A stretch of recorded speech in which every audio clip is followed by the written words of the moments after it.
should probably start the stream. Hello. I get carried away by good jams.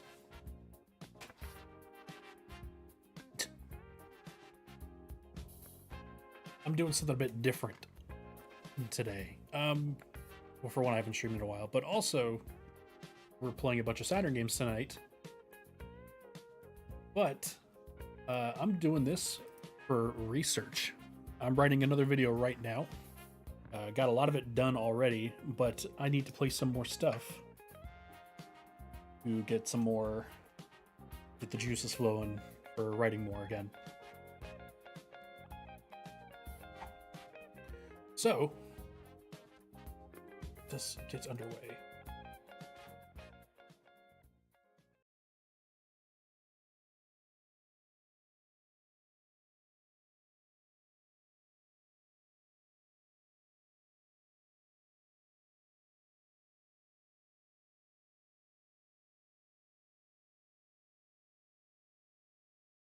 We're playing old games on the Saturn tonight. By that I mean games that have been previously released, that got re-released on the Saturn in some capacity.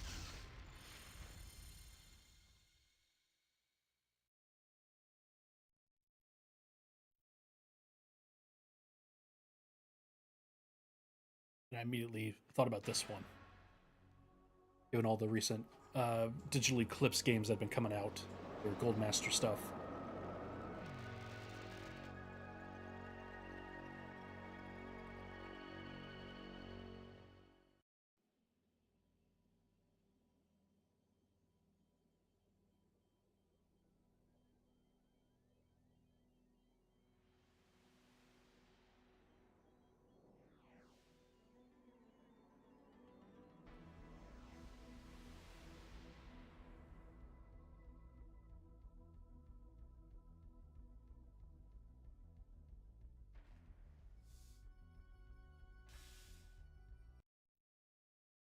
It just goes in here.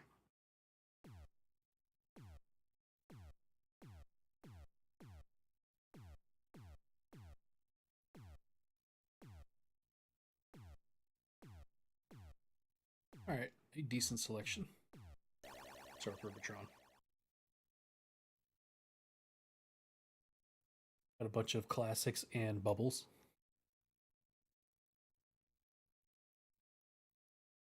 Oh, that's nice.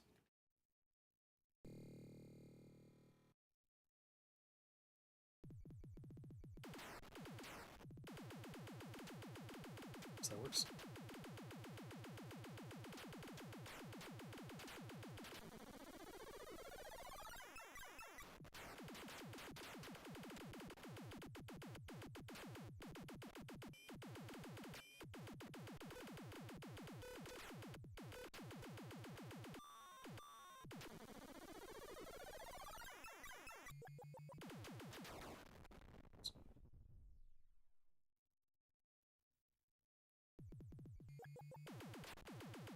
I forgot I'm supposed to save the people. It's been a while since I played Robotron.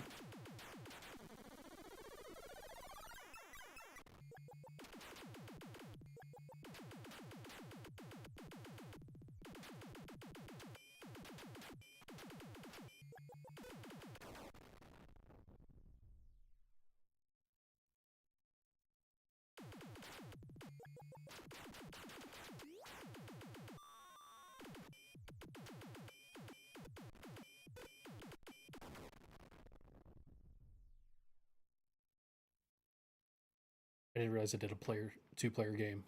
I only just not realized it. Let's unplug the player 2 controller. Be on the safe side. Okay. Right trigger turns on two-player mode.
Is this game actually generous with extra lives, or am I just getting lucky?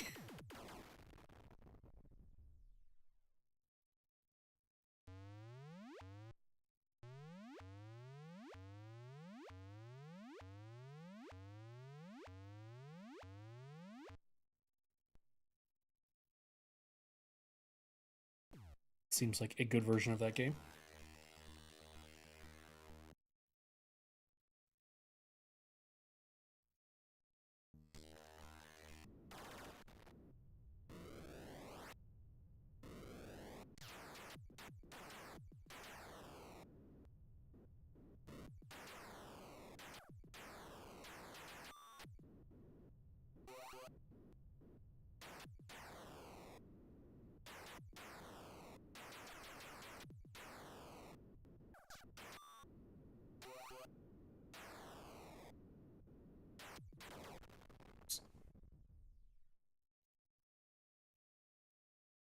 Oh, well, I got it anyway.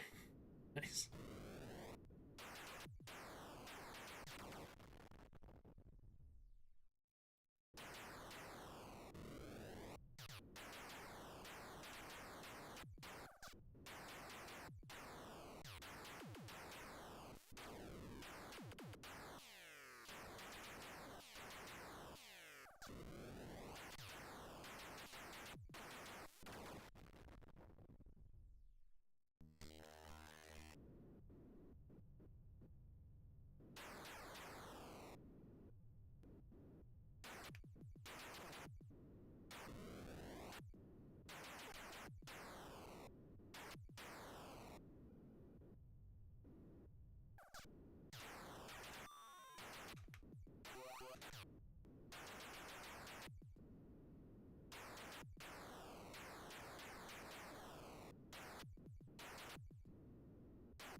It's honestly what makes me want to play more Fantasy Zone, but lucky for us, we'll be doing exactly that tonight.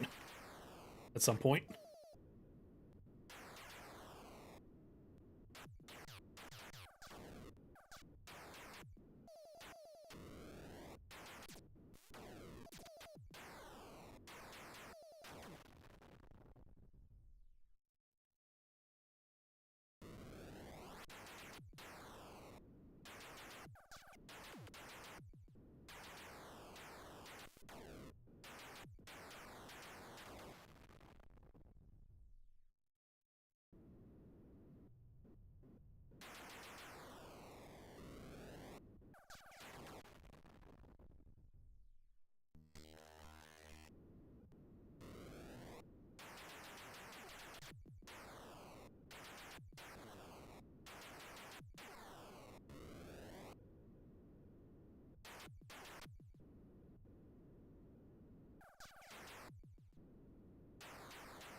Yeah.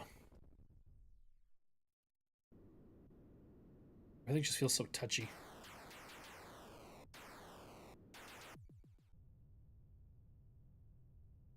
Although I never claimed to be very good at defender anyway.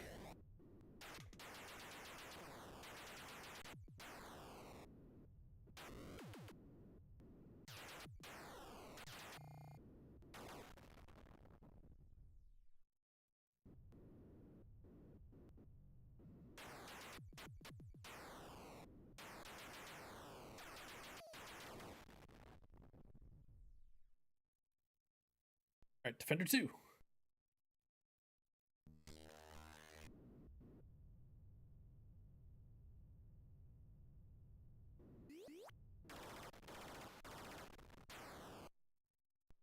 Let's redo that.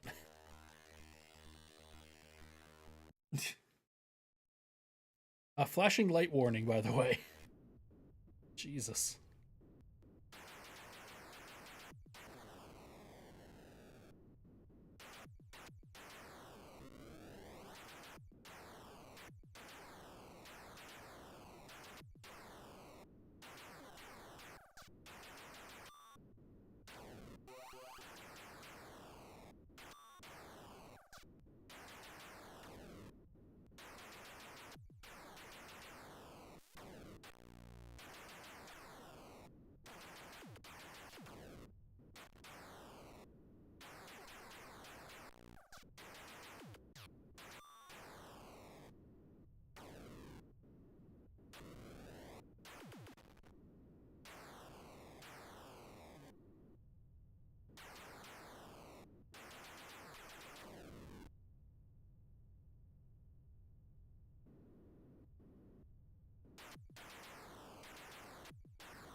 I don't remember using the little bomb things I got.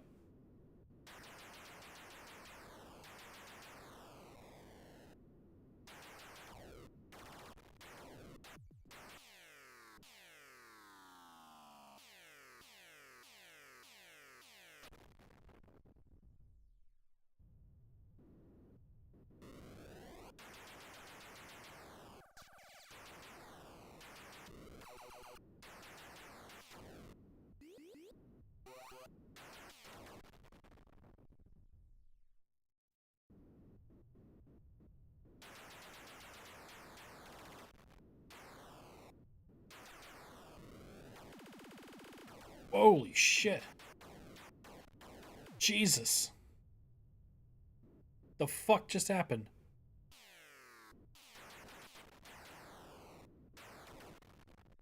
Whoa.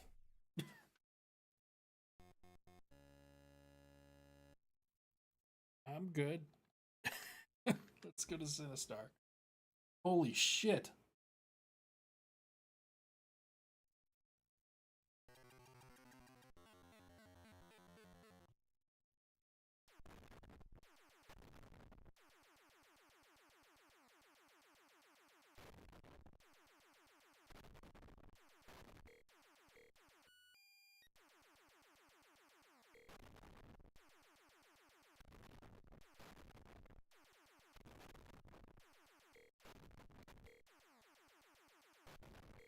So I think in this game you have to like find certain rocks and mine resources to build Sinistar bombs. I think that's what you do.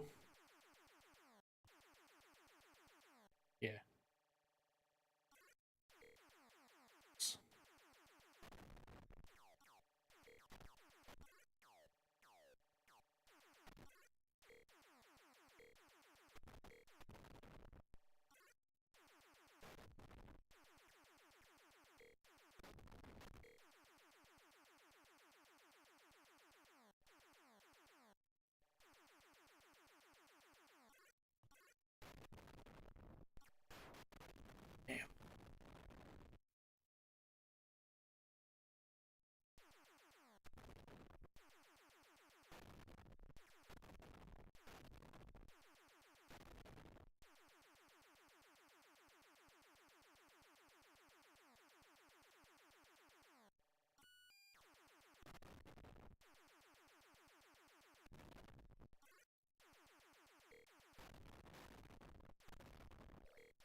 shit. All right. I want to see if I can actually kill Sinistar. I don't think I've ever actually killed him.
Okay, I have more than enough bombs.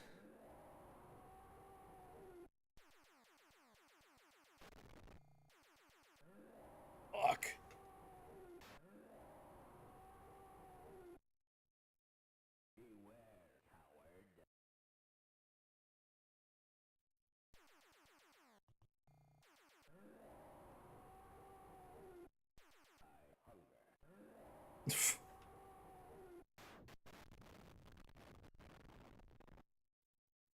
Christ.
Jeez.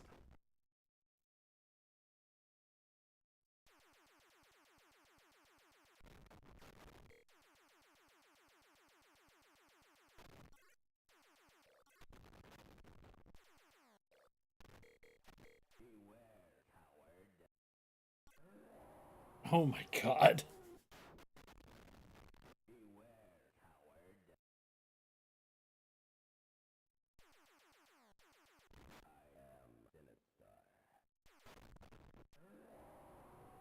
He's so fast, I can't react quick enough.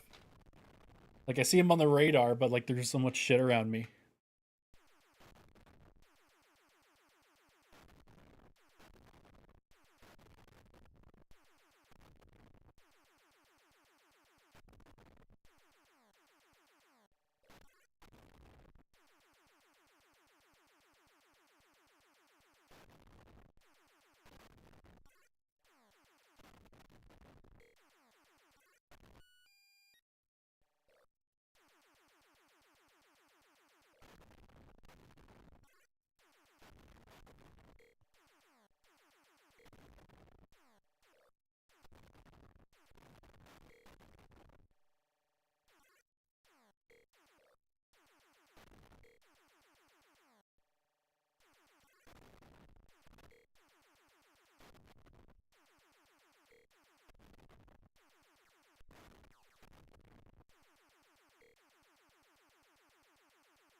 Really have any bombs, dude.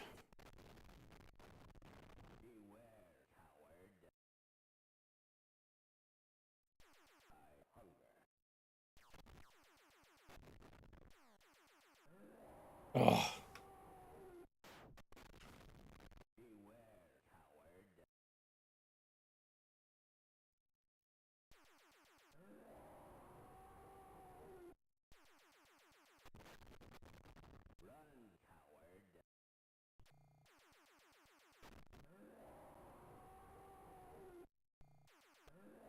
Nope, we're looking good. Yeah, I don't have enough bombs to get them, but we're getting somewhere.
All right, we got a fuck ton of bombs.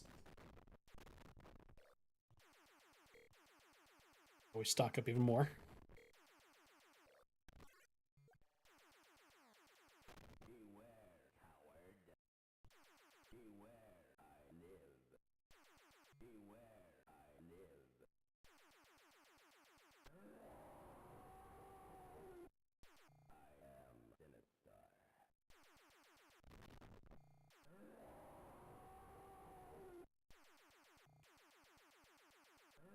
Damn. I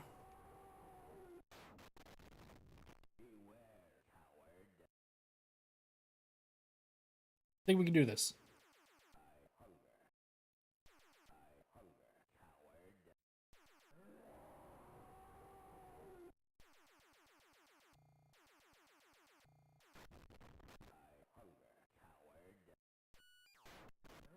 It's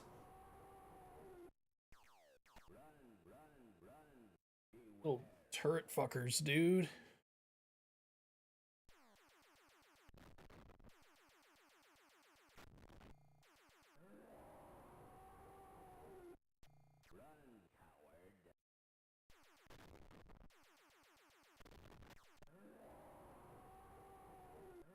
No! Oh, so close. I think that was my last life, yeah. God damn, we were so close.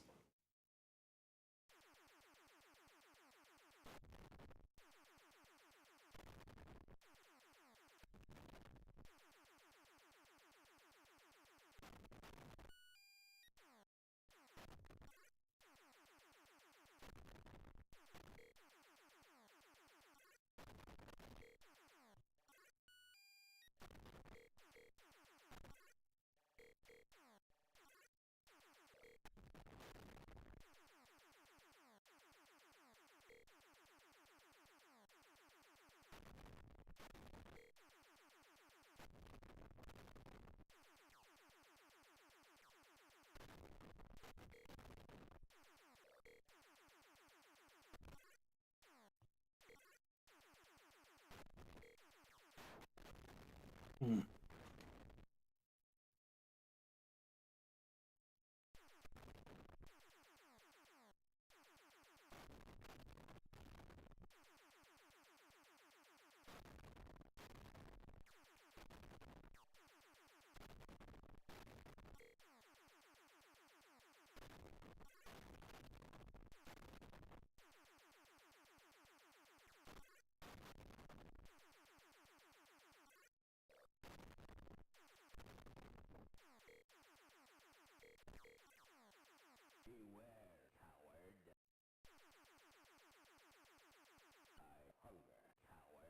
Yep.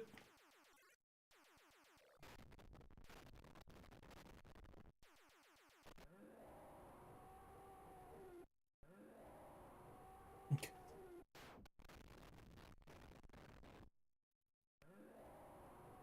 Oh, wait.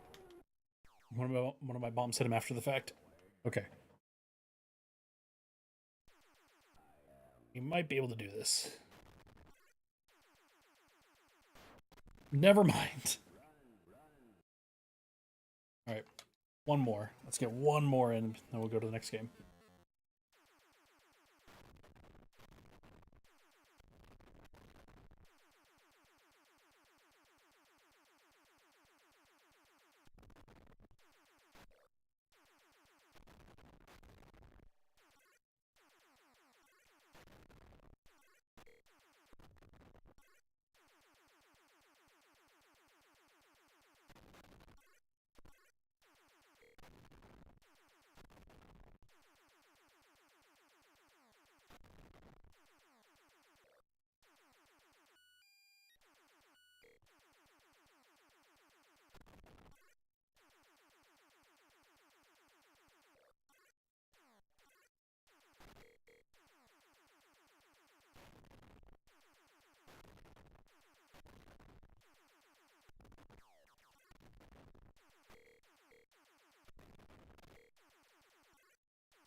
Cinnabom's still out there, though.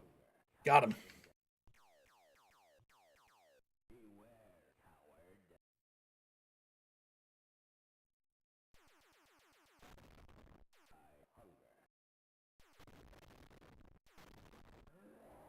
Nice.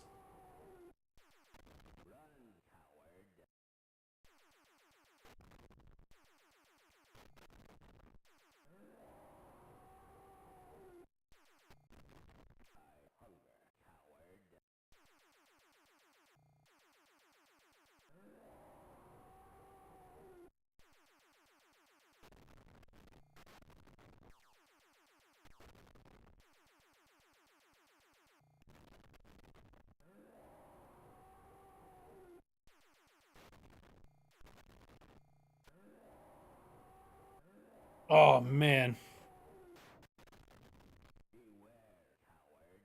I have to hit every shot. I'm not going to have time to mine for more.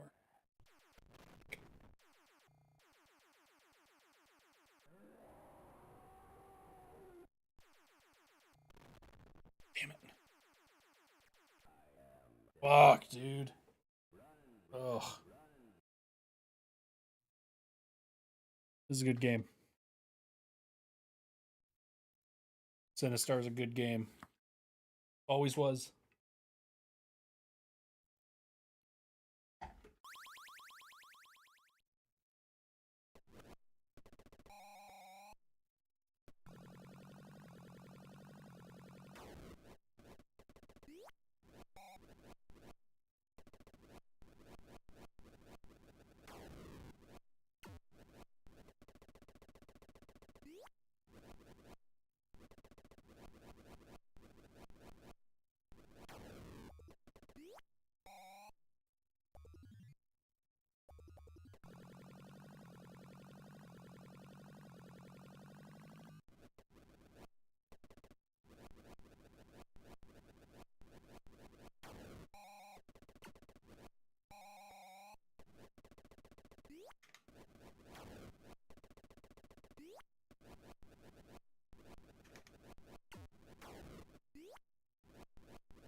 Ugh.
Oh shit!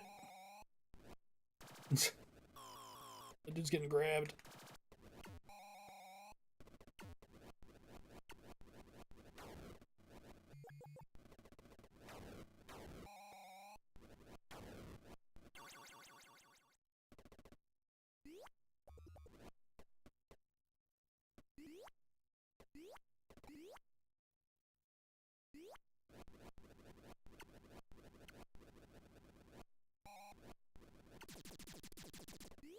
Oh. Took my shit.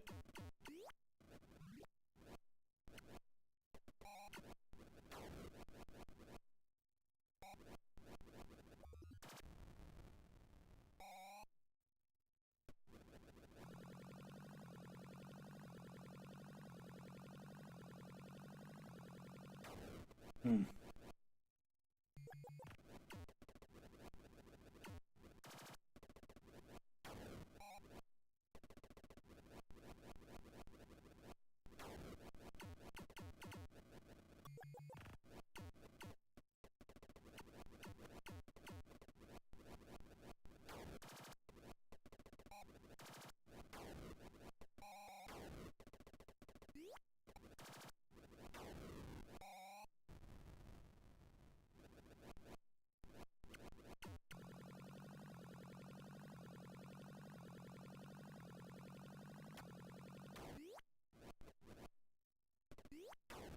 Ugh.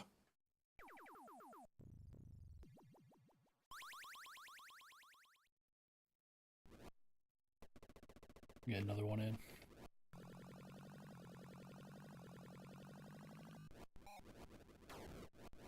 Whoop. Start.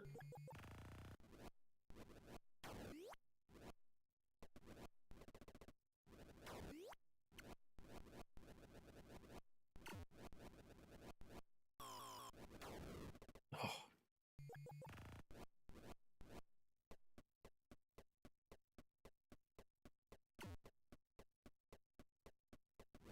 I was looking at something.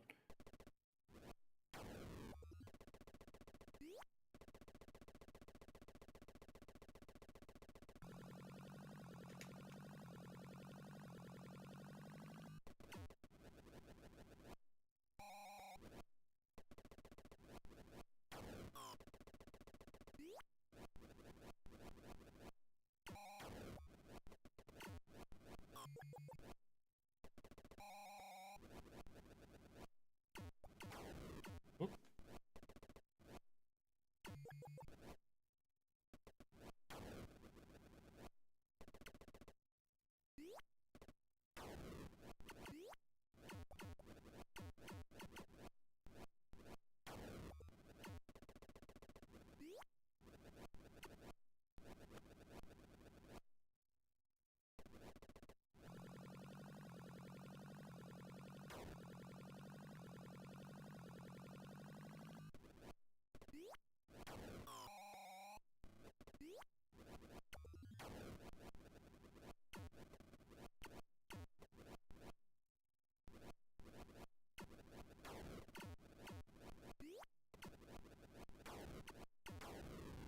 Ugh. Joust, also fun. So far, all these games have been really fun. Defender 1 and 2 are really hard. When I was looking up things about this collection, everybody was talking mad shit about Bubbles. Like, in terms of quality, it's definitely the worst among the 5 or 6 on here. I don't remember if I've ever played Bubbles.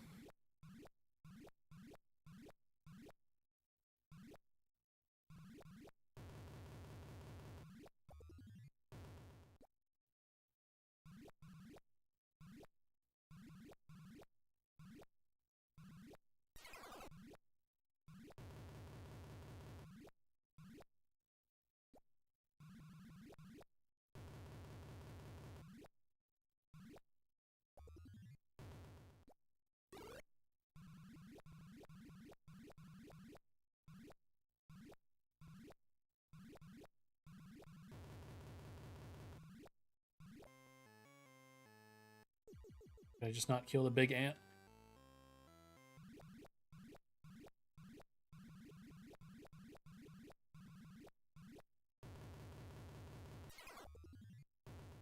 Oh, I see. Okay.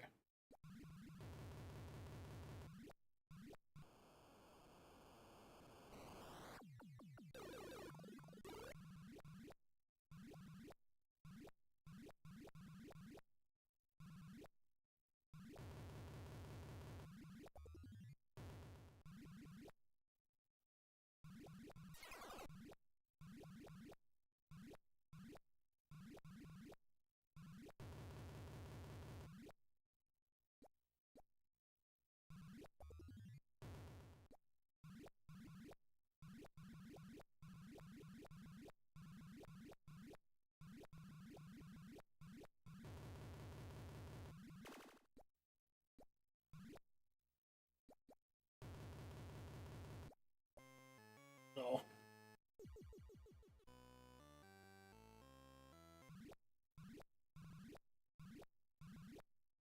I wonder if this.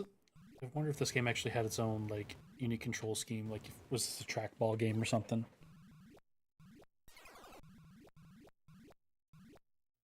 I wouldn't be surprised if it were.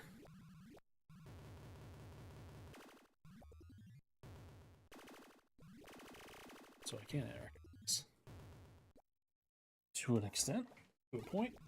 I guess I don't know.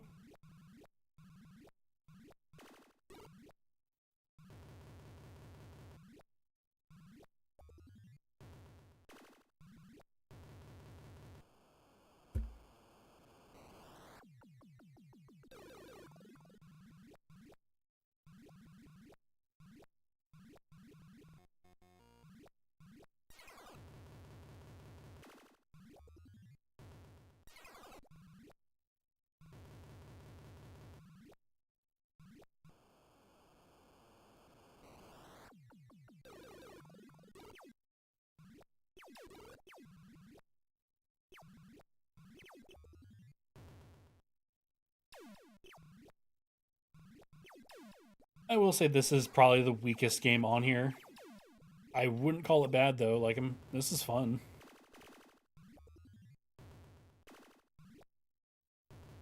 Got that going for it. It's pretty fun.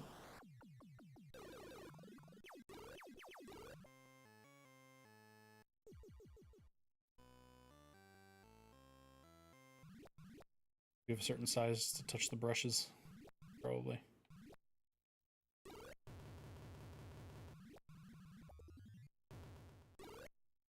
To aim, weird little pitchfork thing at the big ant.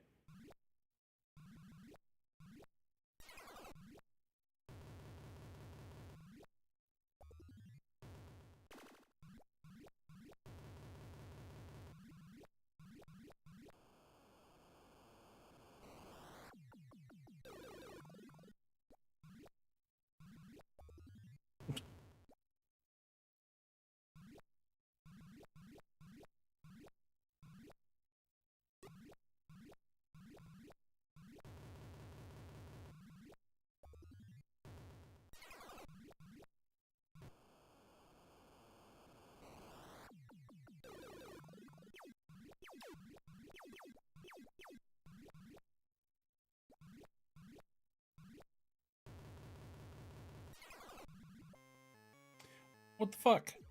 I got the weird broom dude. He didn't give me the weird pitchfork thing.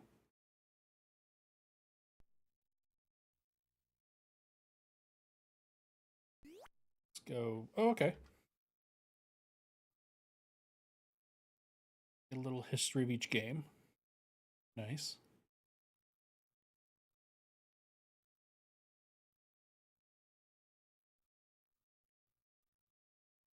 Okay, so this was a joystick game. Cabinet graphics created by Low.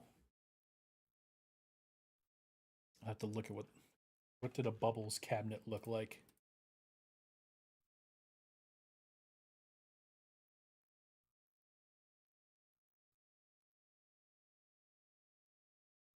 I see Bubble Bobble when I type in Bubbles Arcade. There we go.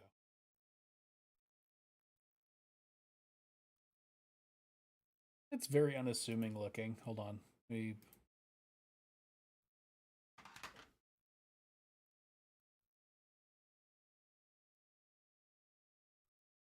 to make it all to see.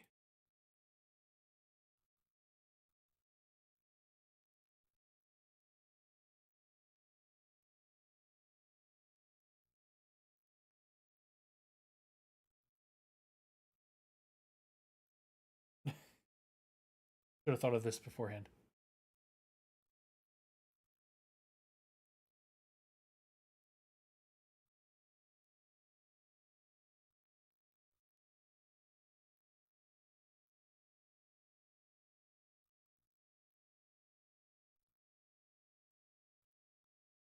There you go. Look at that. I mean, it looks like a Williams arcade cabinet. What are they talking about? Fucking Bubbles had an innovative cabinet design. The wood cabinet graphics created by Angelo were some of the best of all the Williams arcade classic games. I'm thinking this little inside story on Bubbles uh, leaned a little too heavy into this game's favor. Angelo also came up with a concept for a unique all plastic cabinet for Bubbles. Mechanical engineer Gary Burge developed it by using a special rotational molding process. Shape was cylindrical with a domed top. I don't know if this is what we're looking at. Are you sure that's what we're looking at? Oh, maybe they're talking about this one.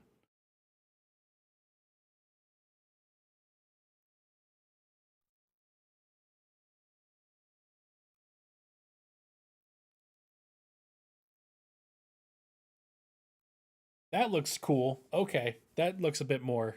Uh, I see it embroidered with like or emblazoned with Williams right there. That looks more like what it's describing. That looks cool as hell, actually. That's cool. But who the hell's gonna buy a unique cabinet for Bubbles? Where you just get a conversion kit.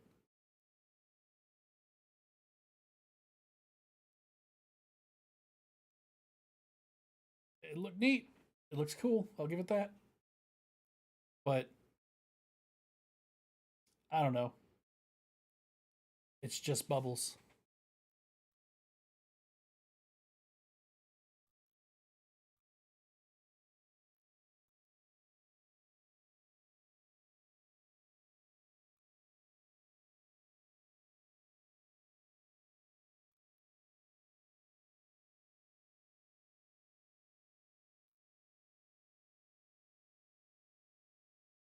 All right. Jesus. Oh, media gallery. Oh shit. God, you can't really see any of this. What is up with these weird ass pictures? I mean, I'm glad these are on here and they exist, but man, you really can't see much of them.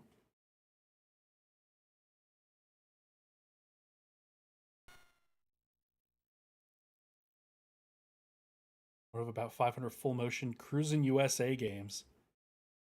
Interesting. They would put this in here. Also, I don't think I've ever seen this cabinet before. That's cool.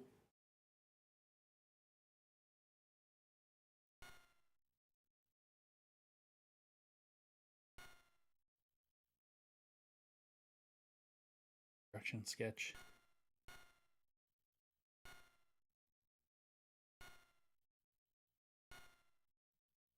See, this is the kind of stuff I'm looking for. Like, I'm looking for old games released on the Saturn that were like celebrations of those particular games.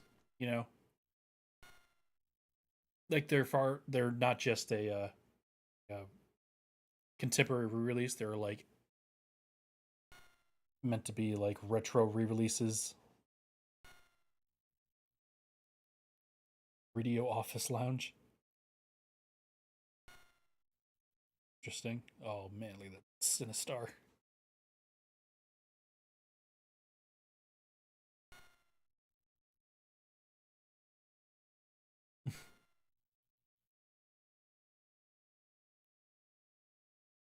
Fucking sketch, dude.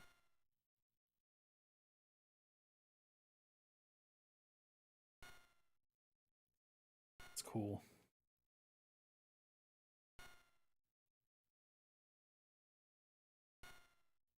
Wait, it's that cocktail.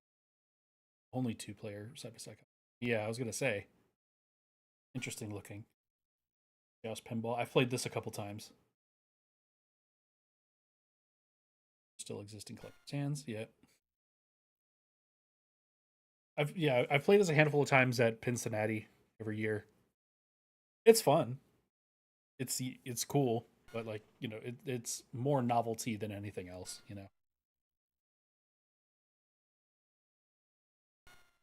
We're talking about a lot of Joust. That looks like the logo for Raptor. Cedar Point. It's a good sell sheet though. Joust 2. Also, I didn't notice this. Joust 2 was a vertical screen game. I can't recall the last time I saw Joust 2 cabinet in the wild, but like I never noticed that. It's a vertical game. That's it. Histories for each individual game.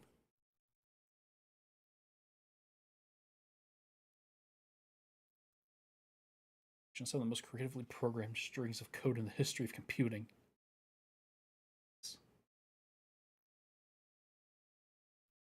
Really historically significant, but just as fun to play today as they were the day they first hit the arcades. Synergy between the graphics and sound effects of the gameplay is remarkable in these games, especially when you consider the archaic technology used to create them. See, like this game was poised as like a historical document of like re-releasing these games, which I struggle to think of like another company that was doing this at the time, at least in the United States. There are a few Japanese re-release, like classic re-releases that we're going to be looking at, but this is like meant to give context for each individual game with these like little uh, introductions, these little thingies, and also to show off the artwork and stuff.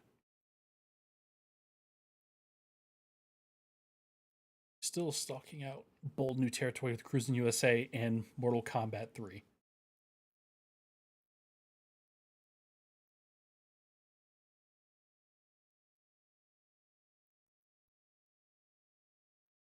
This classic video game retrospective will give you an opportunity to meet the creators and hear the stories of the great Williams video games.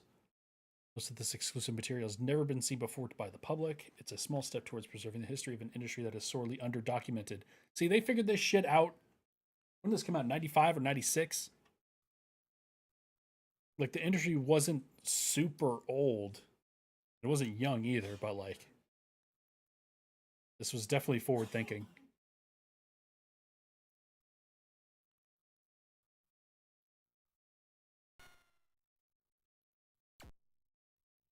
Yeah, that's cool. They made more than one of these on the Saturn. We're going to play the other one.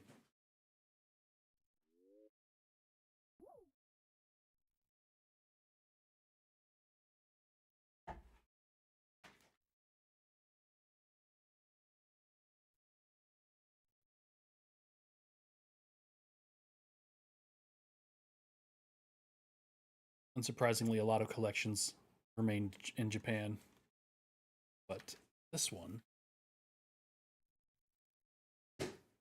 another digital Eclipse joint. I have seen a little bit of this one.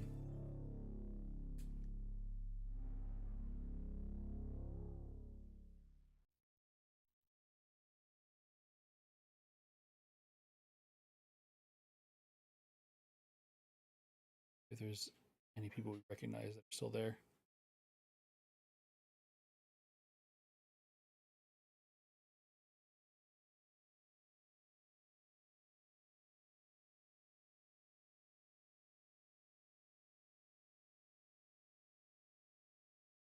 I sadly don't recognize any of these people.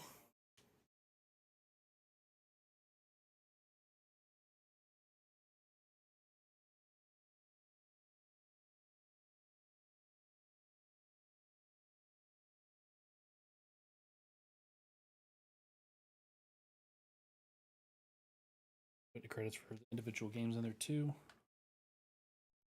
Anyway.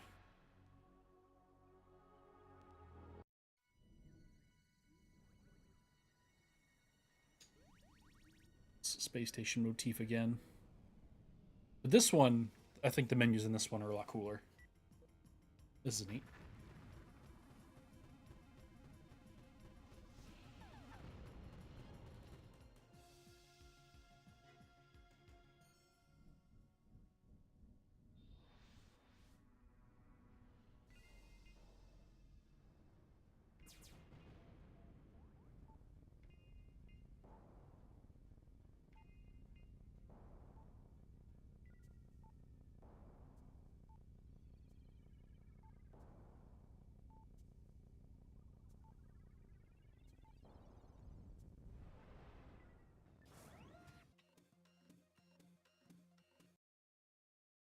Ship motion video thing. Shows you the cabinets.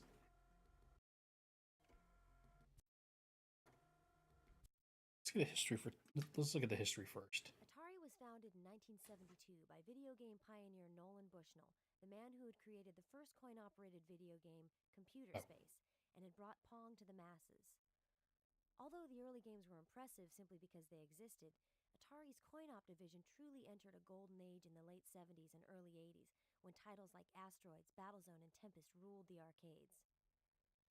In this package are arcade-perfect conversions of 6 of those great games: Super Breakout, Battlezone, Tempest, Missile Command, Asteroids, and Centipede.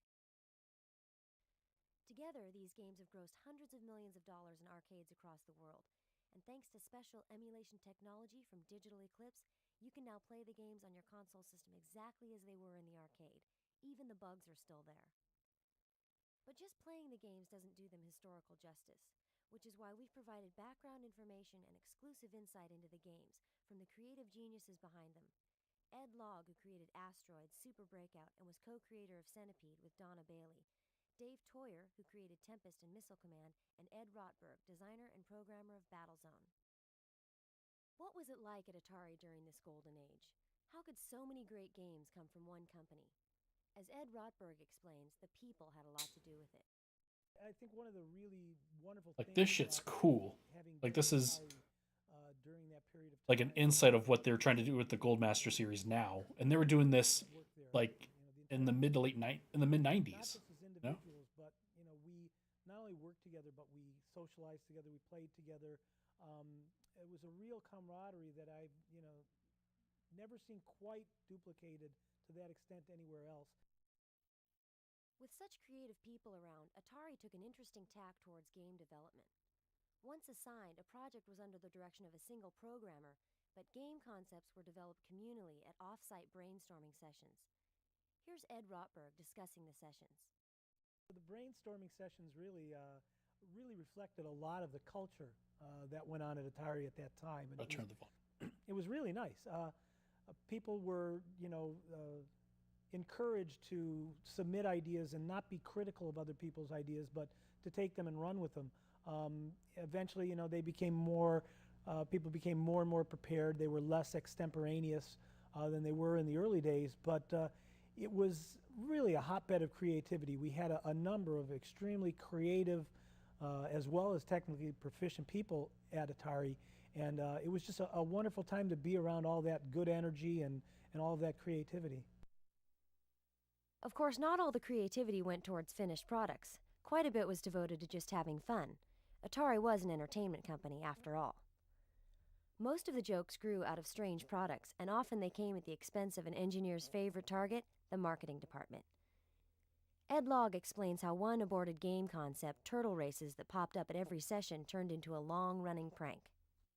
At one point, year after year, we've done the same thing at brainstorming sessions. Our VP of marketing got up and said, "Okay, guys, absolutely no more turtles. No more turtles. Absolutely no more turtles." And so later in the brainstorm, we had one of the waiters bring up a drink for him because he was thirsty. And we got one of these little wind-up turtles. We stuck it in the drink, and so it goes plop, plop, plop, plop. We hand it up to him, and he just takes the glass, and there's splash, splash, splash. Everybody's breaking out and laughing. It didn't end there. In addition to sending the marketing director turtle cards and turtle dolls, Ed Log made a little change to the golden edition of Asteroids that sat in Atari's lobby. Turtleroids, that was another joke. So what I did was I took Asteroids and I replaced the small and large saucers with turtles. And so, we had the golden edition out in the lobby of Atari. And so I went in and swapped the game proms, and they had these turtles floating around. And so one day he walked in, looked, and sure enough, there are turtles there. Still, once a game was decided on, the creators got to work hard. Because it's impossible to tell if concepts on paper will really work as games. The products often change dramatically between assignment and finished product, as Ed, Dave, and Ed discuss here. You start out with one idea in mind, and as you're playing it, you may find that people are creating their own game in the way that they play it, or there's one particular part of the game that's more fun than the rest of it. So the game kind of dictates where it should go. I mean, by people's response to it, and they change as they go. It's not like, well, we had this idea and we made it happen just like that. It doesn't happen that way very often. For example, Tempest started out as first-person Space Invaders, and I brought it up. We played it. We had a marketing review, and they said, "This is first-person Space Invaders, but it's not much fun. Do you have any ideas, Dave?" And I says, "Well, I got this idea where there's this hole in the ground and there's monsters coming out, and I can make this thing into that hole in the ground nightmare." And so they came back like 2 weeks later, and they said, "This is fun. Let's do this," and that was Tempest. I had another case too. Centipede was originally, all the mushrooms were fixed position. You couldn't shoot them, and there weren't anything to create them. And it was Dan Vanner, a VP, during one of the reviews said, isn't there some way we can, shoot the mushrooms? Because he wanted to shoot the mushrooms, get them out of the way. And I said, well, if I shoot the mushrooms, I'm going to have somebody create them, and probably another person that eats them up, and so on. And that's basically how it came about. All the spider could eat the mushrooms, and anytime you shoot a centipede, it would stick one back, and I would a certain number of shots to get rid of it.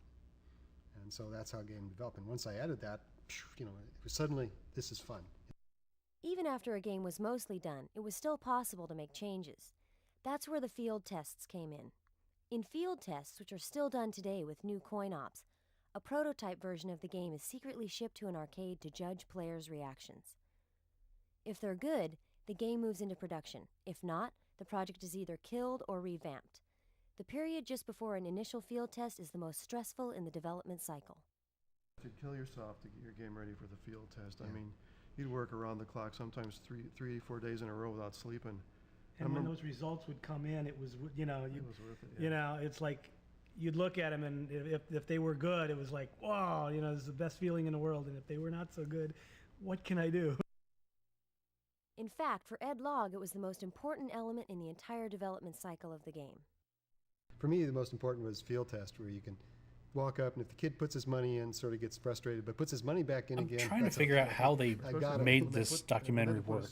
Like, maximum two plays per person. It doesn't feel like it's one big video file. It looks like it's a bunch of video files it's also interesting that to are go to weirdly field linked test and find together. all your competitors there checking out your product. Yep. That was always a good sign too. Well, it's a good and bad sign, because that means they know about it. They know where you're testing, which is bad. But the other part is they're so interested in your game, they're out there taking pictures, videotapes, and sending them back to their headquarters. Even in the midst of this most difficult time in the development of the game, in such a stressful environment, the engineers never lost their sense of humor. One of the guys had worked all night on his video game, and they had a field test the next afternoon, and they threw it in the back of the pickup, went screaming all the way to They didn't strap it down. They didn't strap it down good enough. They went around a corner. The game went over the backside of the truck and smashed in a million pieces. It was great. They brought back the parts, and they put them back in the lab, and I took a piece of paper and I wrote "failed field test" and slapped it on there. Of course, making light of the occasional disaster wasn't the only way the engineers let off steam. There was plenty of fun to be had in the labs as well. Oh, well, one of the engineers um, was working on a new PC board, and so one of the guys decided, to pull a little prank on him. And after Dave had gone home, this other gentleman, who shall remain nameless, wired up a flash bulb, a flash cube, to the bottom side of the board, hooking it up to plus 12 in ground, so that the next morning when Dave came in and plugged his board in, he got this huge flash and puff of smoke out from the bottom of his board, and caused immediate panic. One of the better consequences of having a lab full of game designers was that, in addition to endless streams of practical jokes, the creators had instant access to some very tough testers. Ed Rotberg explains. One way you can really tell that a game is exciting, a game is going to be successful, is if people are playing it in the lab. I want to see how Of course, long sometimes this a game got too popular. In documentary early is, but I prototypes, don't want to there was only one copy of the stop game it in in its existence, and if tracks. you had to keep shooing people off your development, Okay. Oh, well, we were almost at the end. Anyway. That's very cool.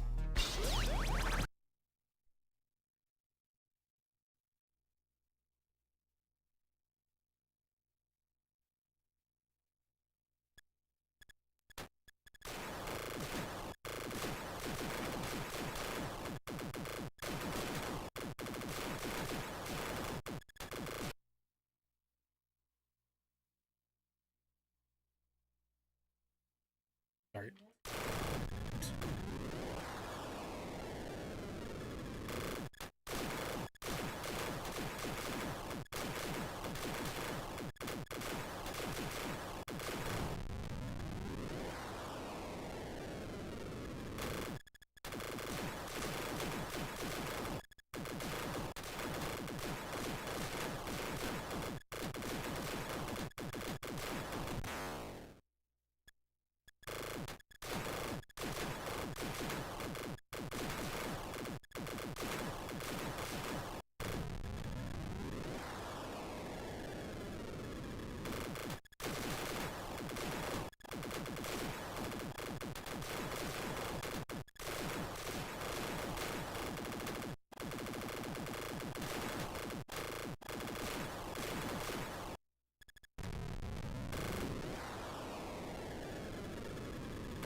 Oh.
Oh.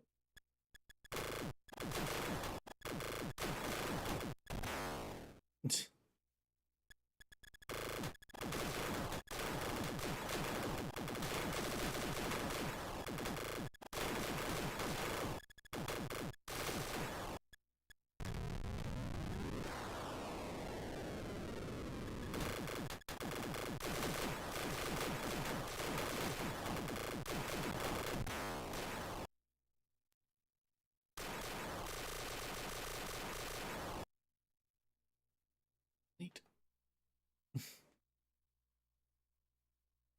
Okay, so they add some more extra options on here.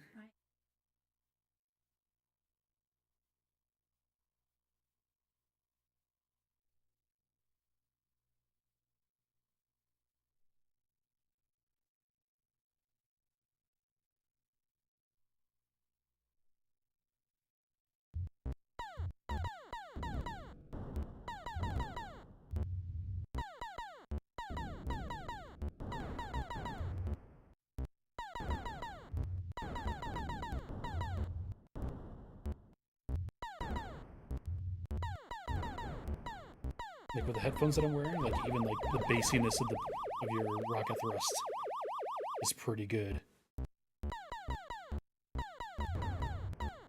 Like they did a really good job with that.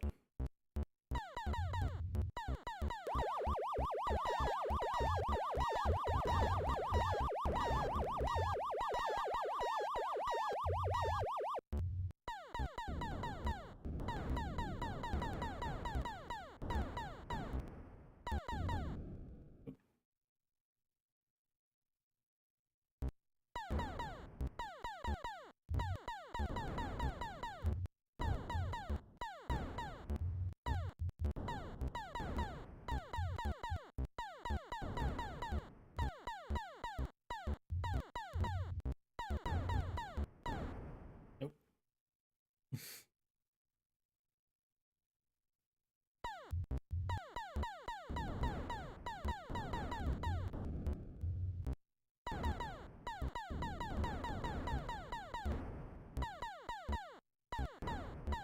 Arcade locally here has both an original Asteroids and a Blasteroids cabinet. Which, if you haven't played Blasteroids, it's more Asteroids. It's got nicer. Well, I don't know if it's nicer. It's got a unique art style to it. It uses a dial to turn your ship around and everything, which feels really good.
Moving on.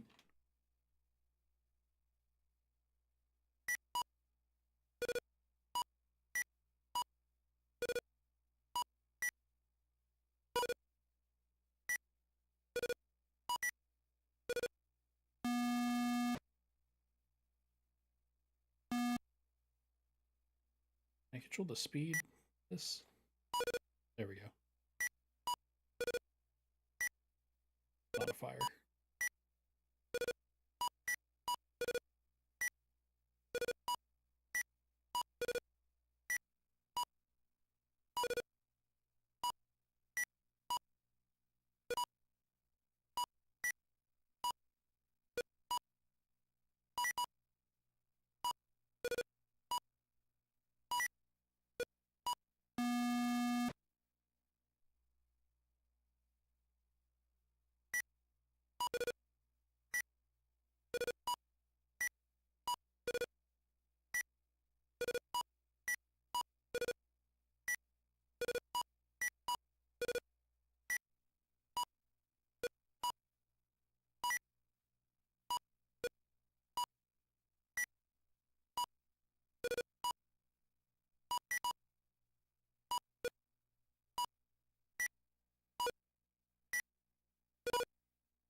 It's Breakout.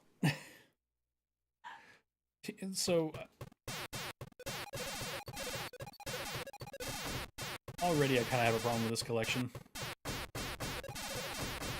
But most of these games were not designed for these controls.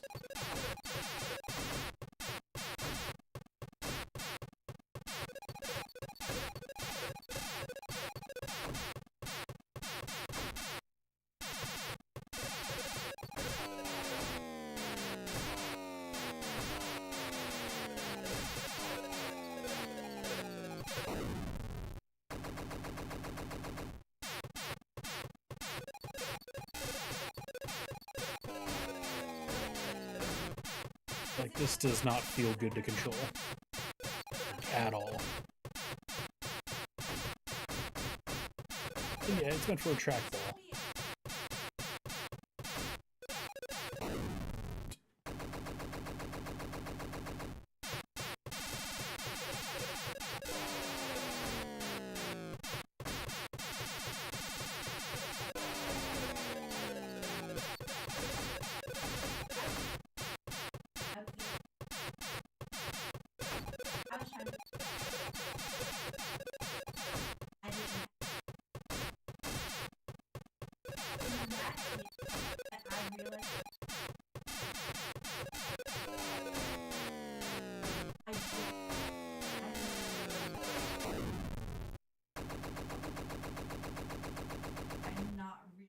Centipede to centipede. It's fine. Doesn't control great.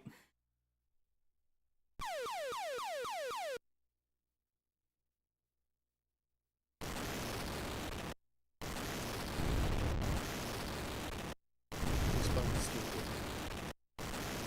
It's-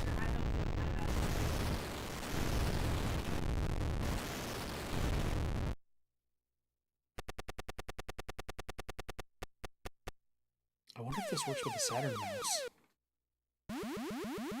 Sadly, don't have a Saturn mouse.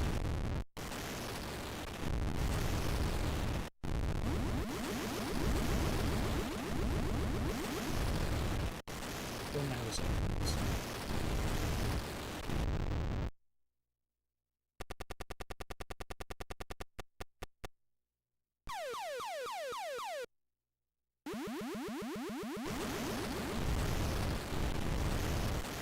I never noticed the sound effects for Missile Command were this fucking visceral, dude.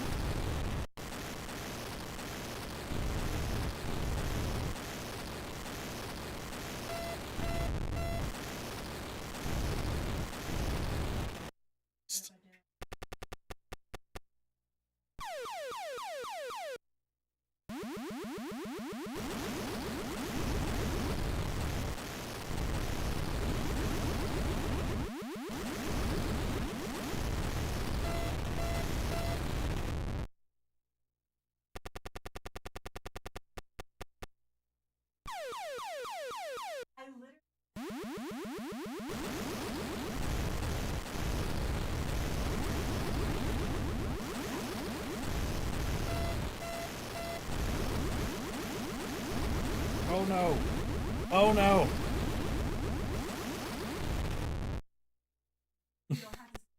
Barely survived.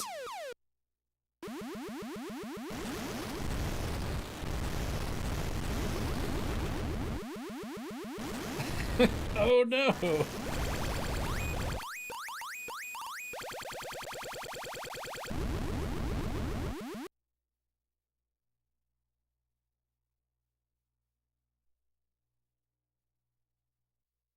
This command's still pretty fun. Alright. Last game.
Oh.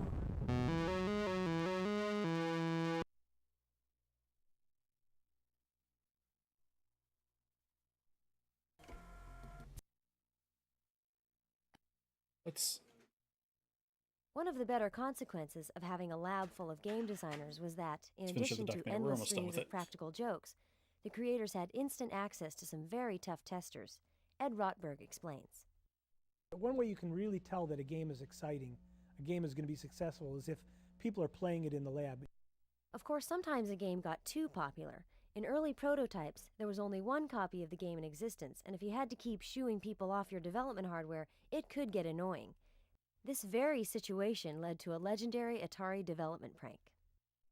Ed was constantly having to kick people, and in particular Owen Rubin, off of his asteroid station so that he could work on it. And so Owen would stay late at night, and he would fill up the high score table with his initials. And everybody was getting tired of this, so Ed put in some code to check for all the variations of Owen Rubin's initials, and whenever he would put it would put in Ed's initials instead. He came back and said, "Hey, I think there's a bug in your program. I stuck my name and my initials in, and it didn't show up." And so we let it go on for a day or two. Finally, told him. As hard as they played, the creators of these games worked even harder, sometimes to the limits of their physical and mental endurance. Dave Toyer recounts how the desire to create a great game could lead to total exhaustion. The way I like to work best is when I can really get into it and just sort of you load your mind up with everything that has to be done in that part of your program, and it's hard to get into that state of mind, and once you get there, I hate to leave. So I basically threw out the 24-hour day and would just work until I get so tired I couldn't stay awake anymore, and then go home and sleep, then come back and go to work. But the worst times, or the most intense times, were just before a field test, sometimes when I'd go for 3 or 4 days without any sleep. I remember one time I had a field test on Friday, and I'd been up for 4 days in a row, and I actually got the game ready to go, but I was so tired I couldn't work the machine that burned the ROMs anymore because I couldn't remember how to punch the buttons on the keyboard. So I had to invite one of my buddies in to work the keys, and I just had to sort of say, okay, you do this and this, and he worked the buttons for me. In the end, though, the hard work more than paid off. Nearly 20 years later, the popularity of these classic Atari games is as high as it ever was. Now, with this collection, we can again enjoy these classic titles. As for Ed, Dave, and Ed, all are still involved in some way with the game industry. How do they feel about all the interest people still have in their early work? Ed Rotberg sums it up best. I get email from people who found me on the web or somehow or another and found out an address, and they tell me how much they enjoyed the game, and it feels great. Well beyond any money that might have been made, and believe me, it wasn't that much. To just to have people know that people had some fun, and enjoyed something you did, that you created, is one of the best feelings in the world. Ed Logg, with help from Donna Bailey, created Centipede in 1981. Oh, shit. With easy trackball control and Oh. There's mini docs for every game. Damn. That's cool. Dave Toyer's attempt to create a first-person version of Space Invaders led to what many people consider one of the seminal video games of all time. Abstract, space-themed, challenging, and totally addictive, the game boasted a unique dial controller, color vector graphics, and some of the fastest gameplay yet seen. For all its pluses, though, the game almost didn't make it through its first marketing review. Dave Toyer recounts the journey the game took from concept to final design. Well, Tempest started out as first-person Space Invaders. I thought, Yeah, this is a very neat package. I don't think the games are done justice here in terms of play-wise, just because you either need a dial or a trackball to really get the most out of them. Centipede and Breakout especially just don't feel great to play on a Saturn controller. Asteroids and Tempest are definitely the highlights. Even though Tempest is with a dial, like, it still controls pretty alright and the gameplay's still fun. I would say Tempest is probably the highlight here. But in terms of a package, this is like leaps and bounds better Atari was than that founded. first one. Just because we have a full on like set of mini documentaries for Atari itself, and then like each individual game. That's really cool. So, and that was the last of digital Eclipse on the Saturn that we would see in this particular light. And unless I'm missing something, I think those are like the main types of collections that I'm thinking of covering for this video.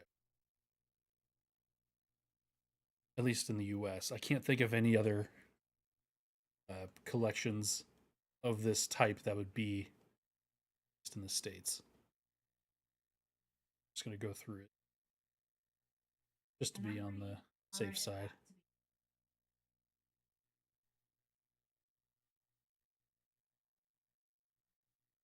Oh, that's something else.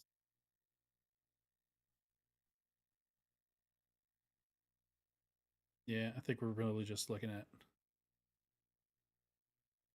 Sega H's, but I mean, I'm already talking about that. Street Fighter collection. But I feel like, well, hold on. I'm going to put that one up real fast. See if there's anything. Like a Street Fighter collection, primarily like contemporary releases.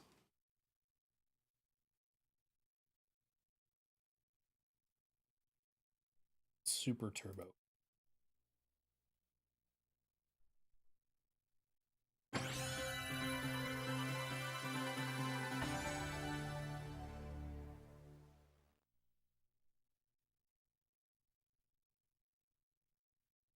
'94 Super Turbo.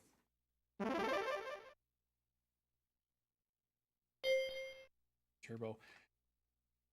I feel weird about this collection because these games were still like slightly contemporary, you know? When did Super 2 come out? 93. Super Turbo came out a year later.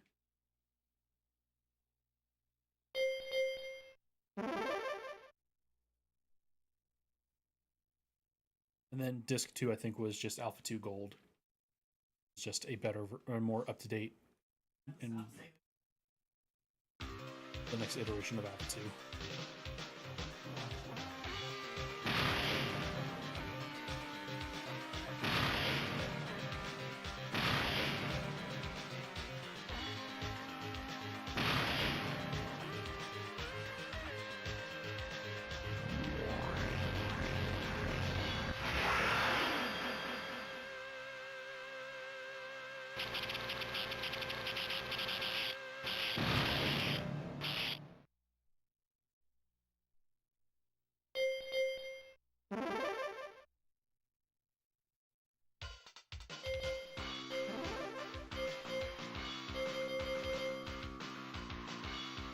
These sound effects are coming out of my left speaker.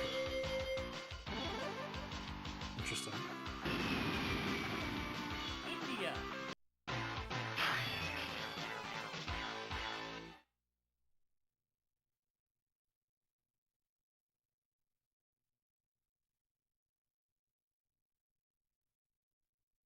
Round one, fight.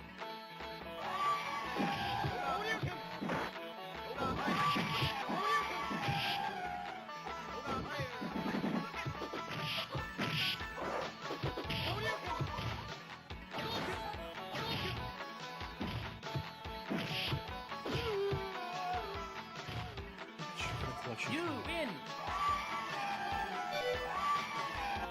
Round two, fight. This was a 97 release. The collection was. This game was 3 years old by the time this collection came out.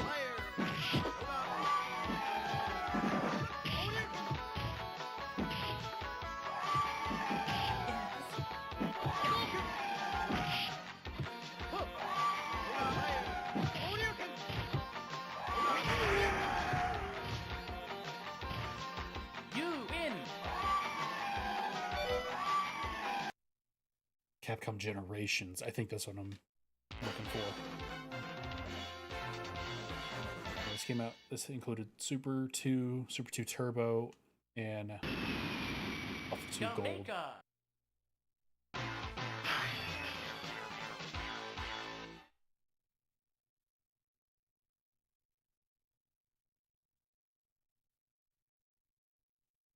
Round one, fight.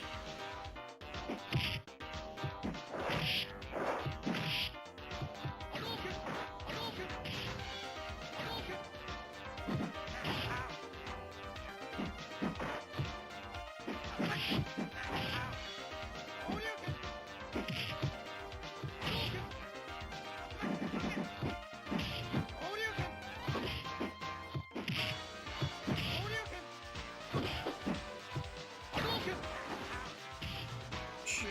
Oh boy. You lose. Round two, fight.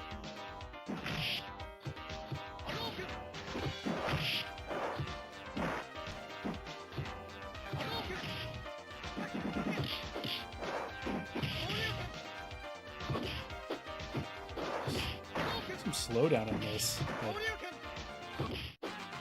Is enough to bother me.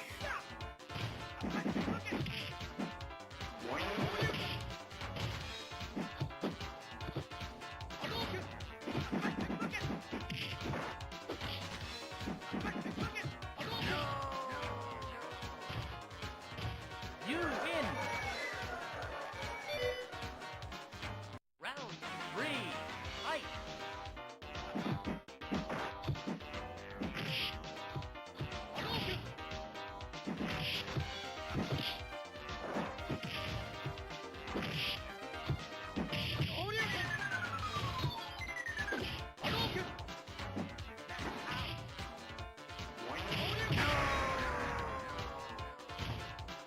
You win.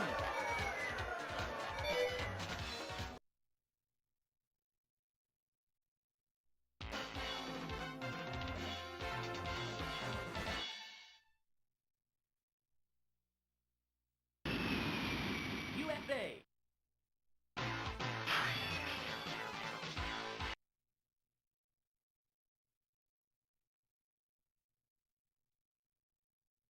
Round one, fight.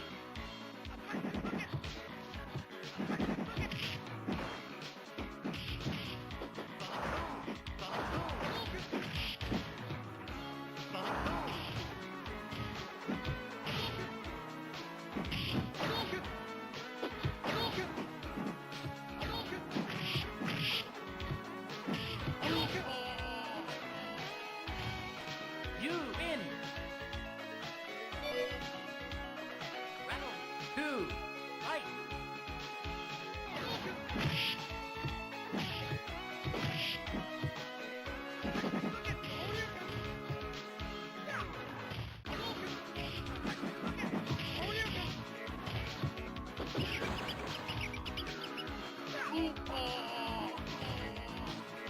You win.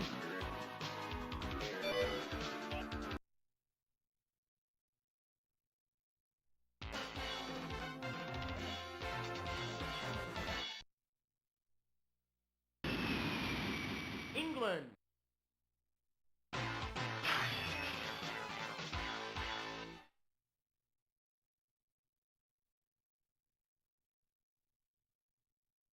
Round one, fight.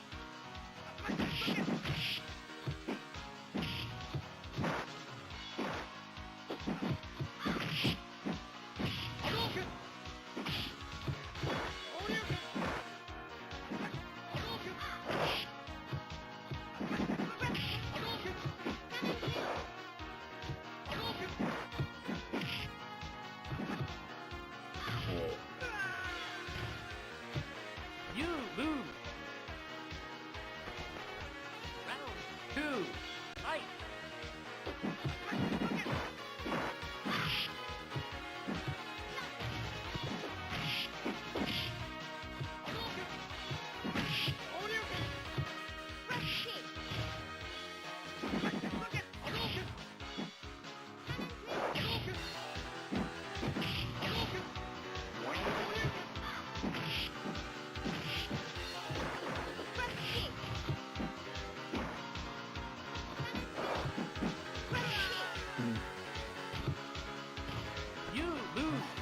I don't know if I would put this in the video.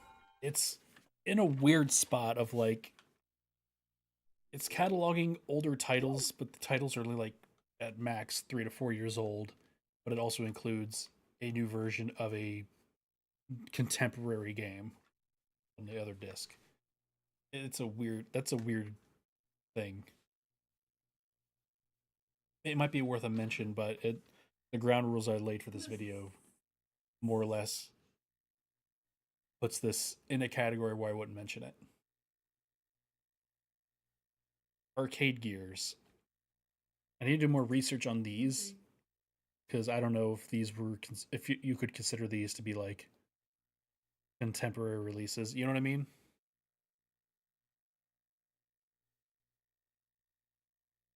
Some of these I would. I don't. Why is Wonder 3? Isn't that a Capcom game? Capcom Generations. Let's see what we got here. I don't know if these will end up working on here, but we'll see. I think I put these on here and tried them out, and they weren't quite running correctly. But we will find out.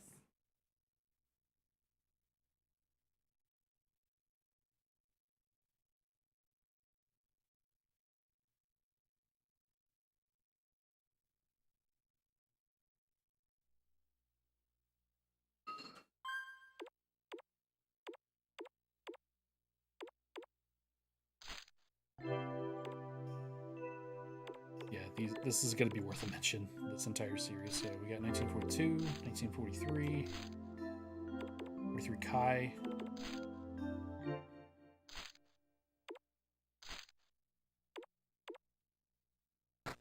I'm going to regret playing these.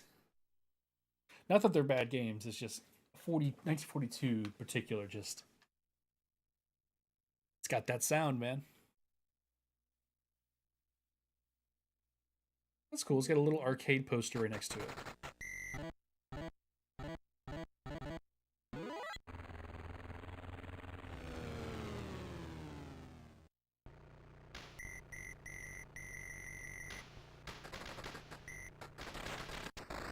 Well, I'll look away for just a second.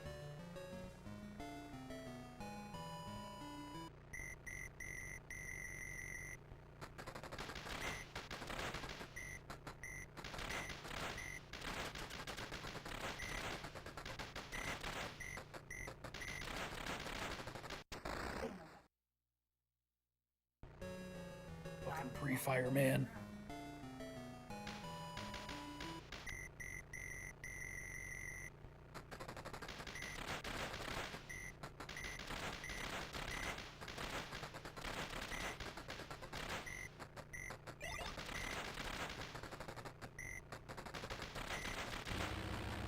Oh.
Nice. You can go between the games within the game itself that you're in. That's nice. So far, all these collections, with the exception of Street Fighter Collection, has done this, but also I didn't try to go between.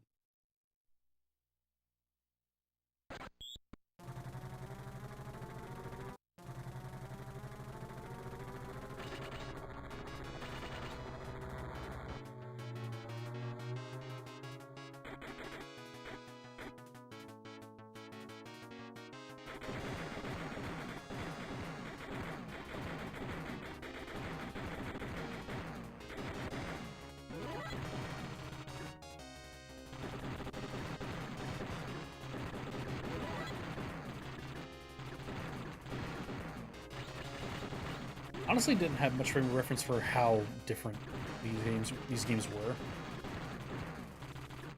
I mean, it's obvious that this is the sequel, but like,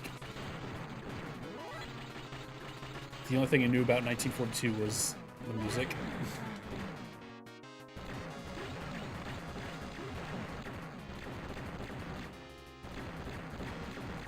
Also, oh no, I chose a shotgun in an airplane.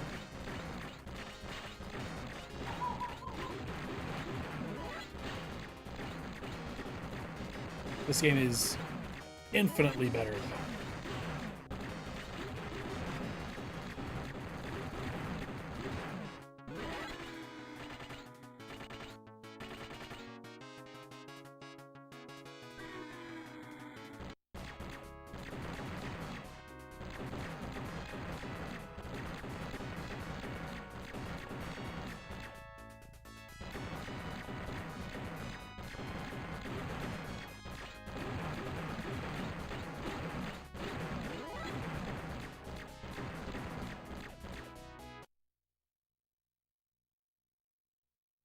So that's unfortunate.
Also, a life bar does wonders.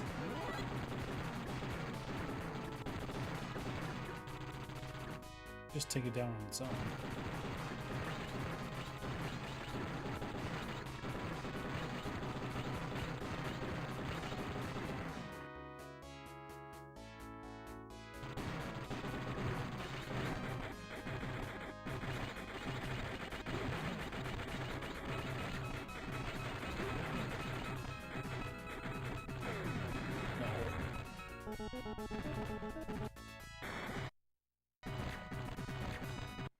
How different is Kai? We can get through these more. Get through these quicker, at least.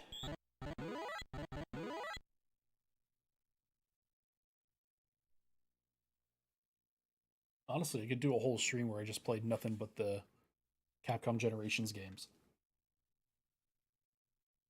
If this one is anything to go off of.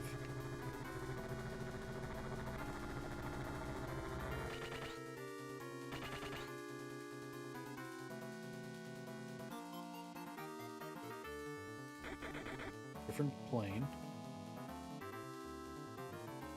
for music.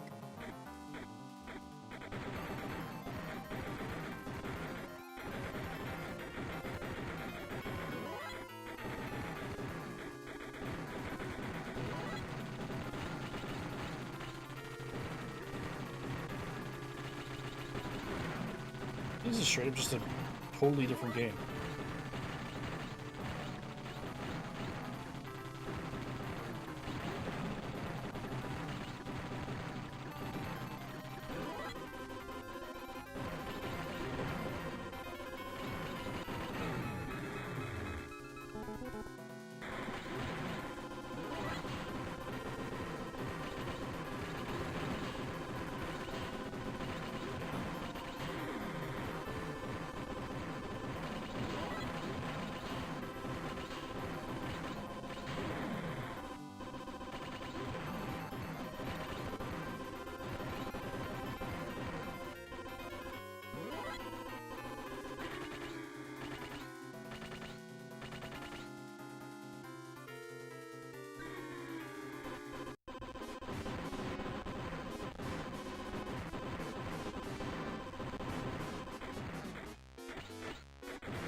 That's the 1943 one. Let's see. Here's what the other Capcom generations were. So they made 4 of them. Fifth one, like, but I don't know if they.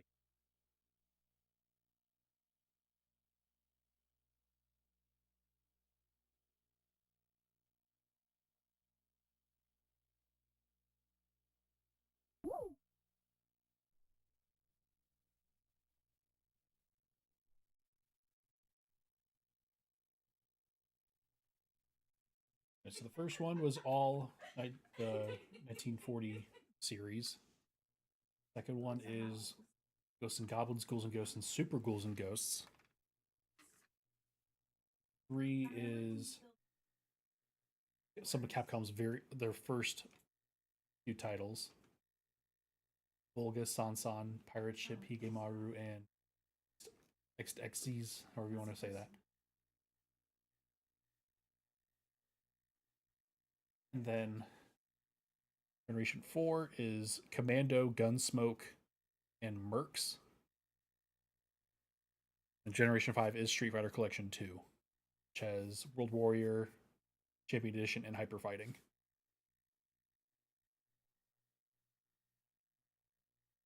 Okay, no, 5 did come out on Saturn. I didn't see that, actually. I won't play all of these tonight, but we'll skip around. We'll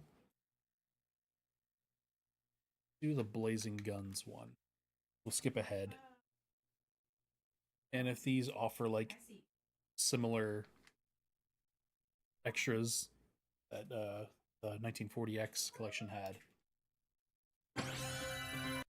we are looking good. Oh no. You know what? We're okay.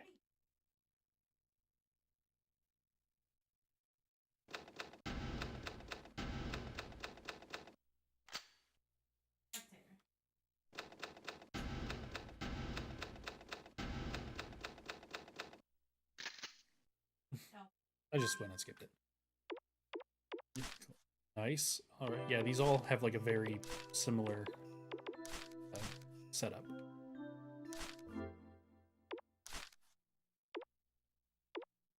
Commando, Mercs 2, Commando, Mercs 2. No, Commando 2, Mercs. Mercs, Commando 2, and Gunsmoke. Oh, that sounded awful.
Can't see anything.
That's a fun one.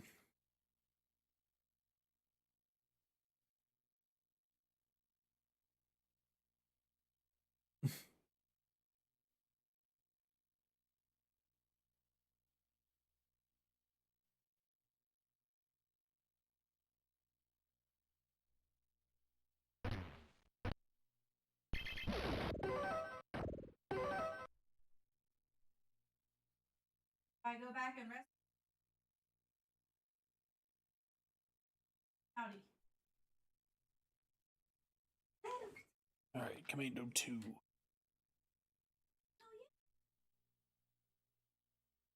Yeah, cutscene. I know. Jesus Christ! Oh my God! Oh no!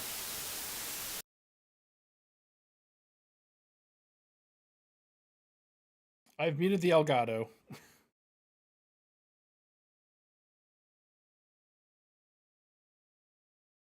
I can hear the sound effects for the game, but the static remains. Oh, what a bummer! This game is kind of cool. Yeah. Oh man, that sucks. But the static is still here. Oh. Okay, we cannot play that. Sadly. Oh my God. Oh my God, get out of here. Okay.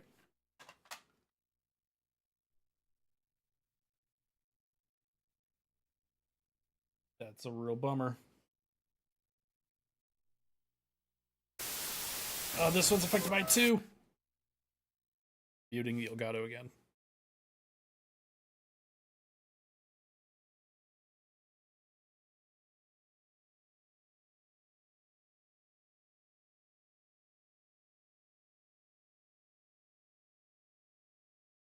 All right, it's sounding normal so far.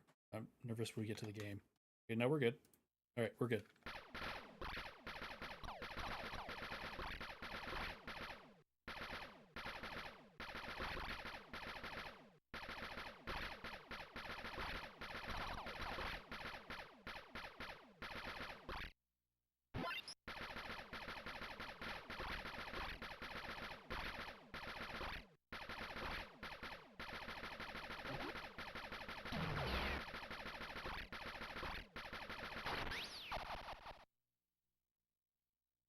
At least this is playable.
Oh.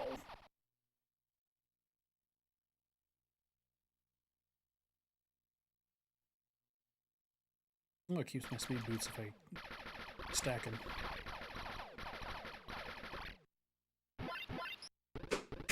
Oh shit.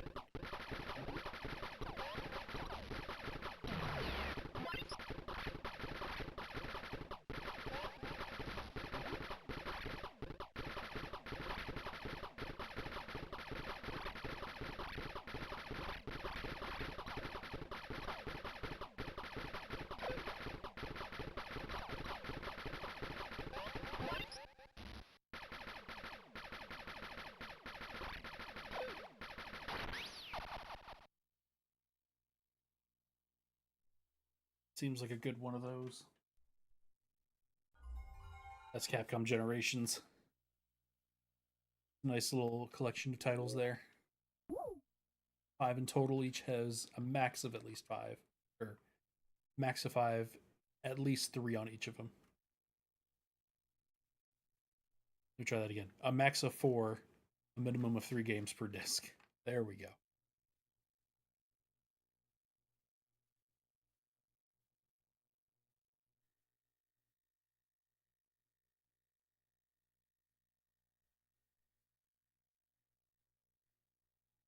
Operations.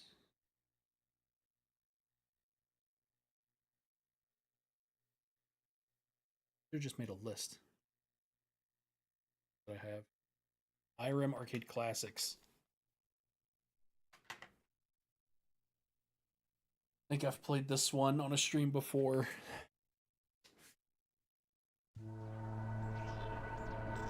I don't quite remember what's on it though.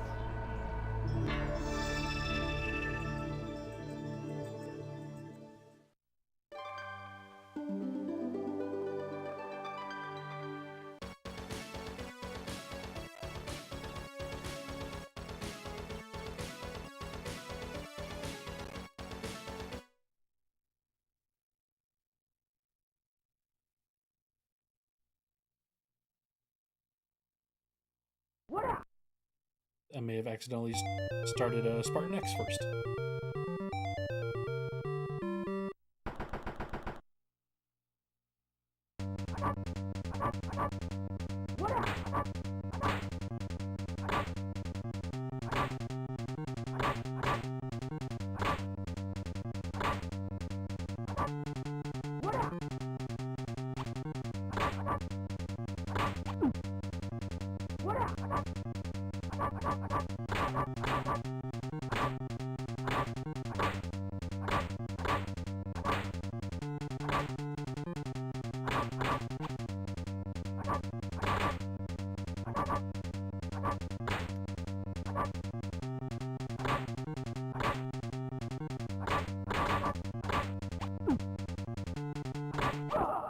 Oh.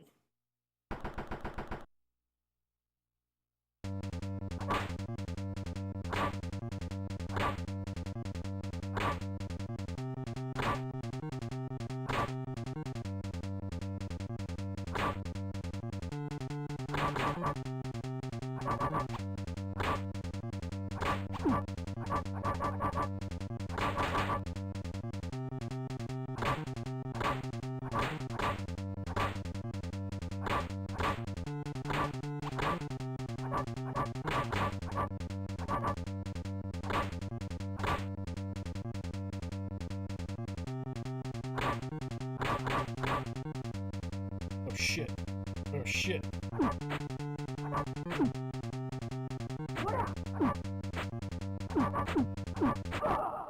Damn.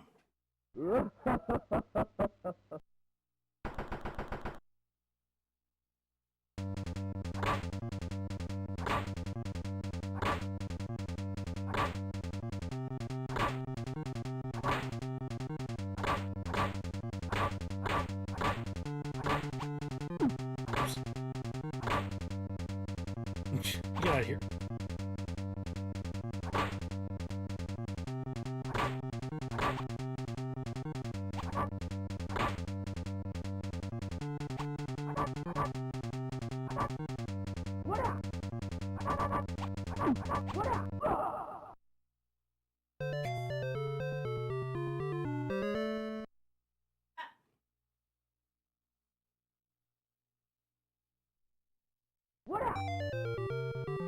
Is there an easy way to go back to the start menu?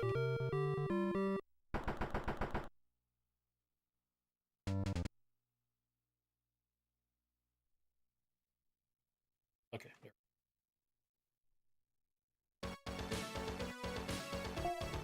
Oh, interesting. Okay. I just thought this was a start menu, but no. So, Spartan X, Zippy Race, and 10-yard fight. Yeah, look at this shit, dude. Look at this.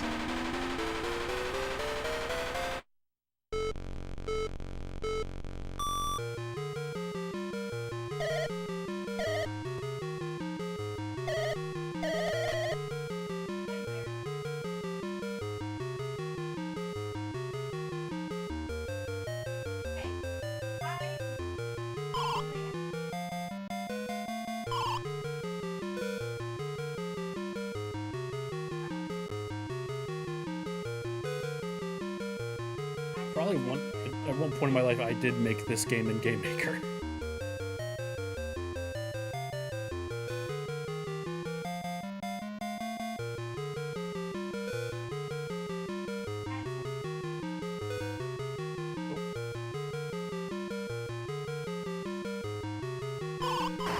Oh shit. Okay. We're okay.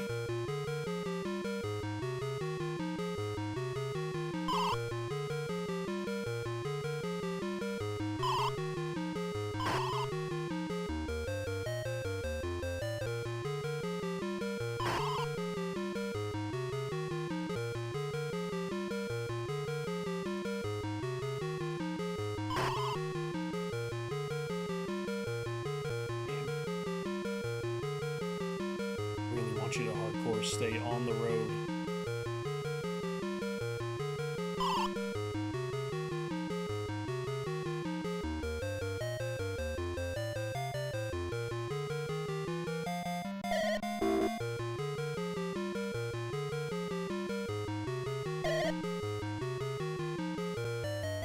Yeah.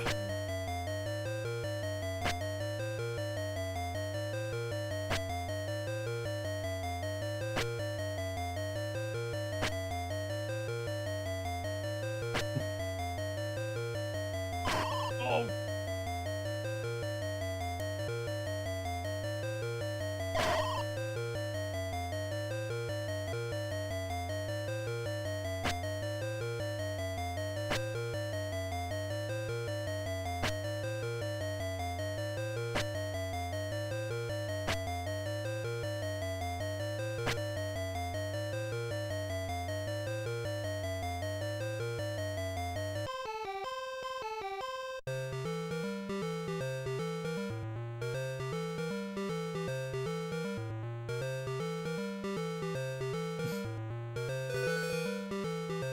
Wow.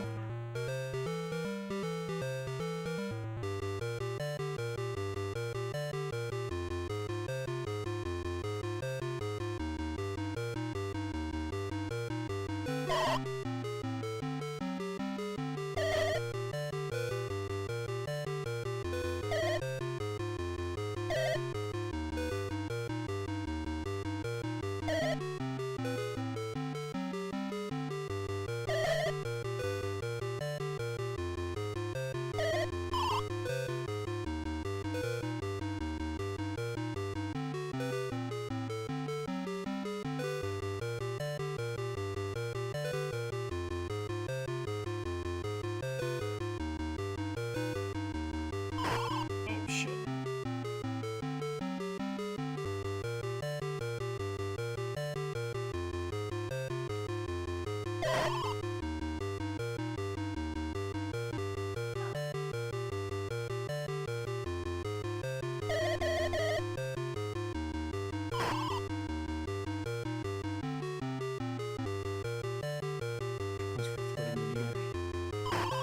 Oh, what the fuck? Oh, that's pleasant.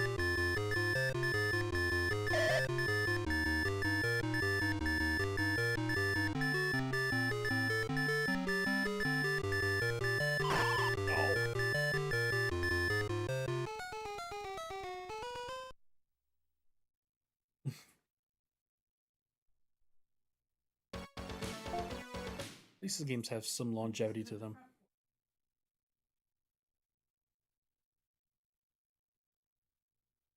Oh yeah, we all love Paperboy 2 around here.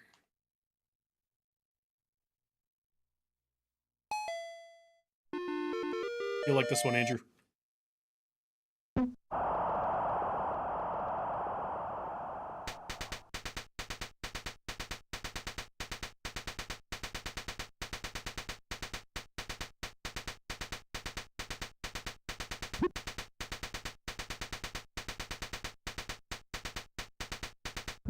Oh! Oh, I got out!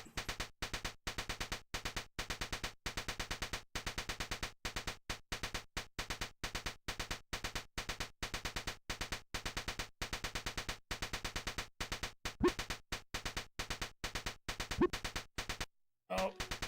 Oh, dude, let's go! No. Fucking 68-yard run, dude.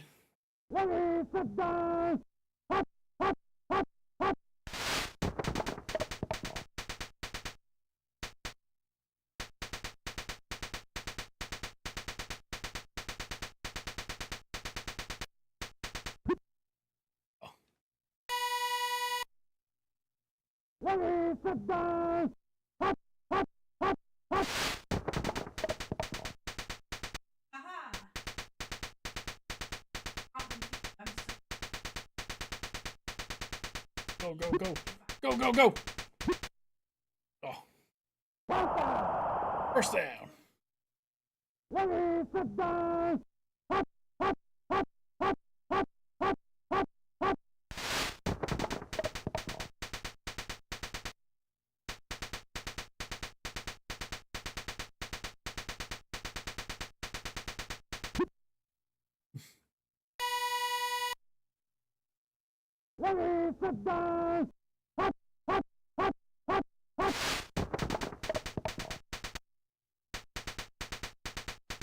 But can I only throw it to my left and right?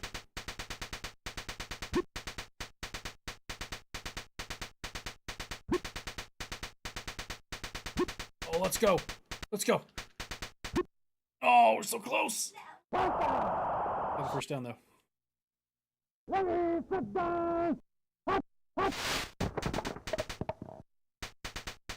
Shit. No.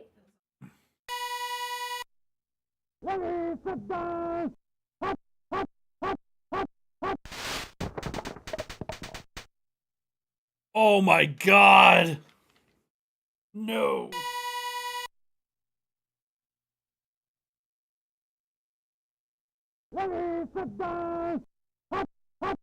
So you're only on the offensive in this game. Oh, I have to make the touchdown. Oh, shit. Oh. I want to try that again, actually.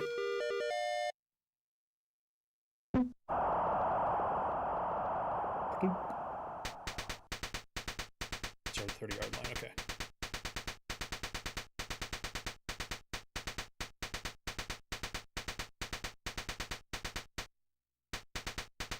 Oh, let's go. Yes!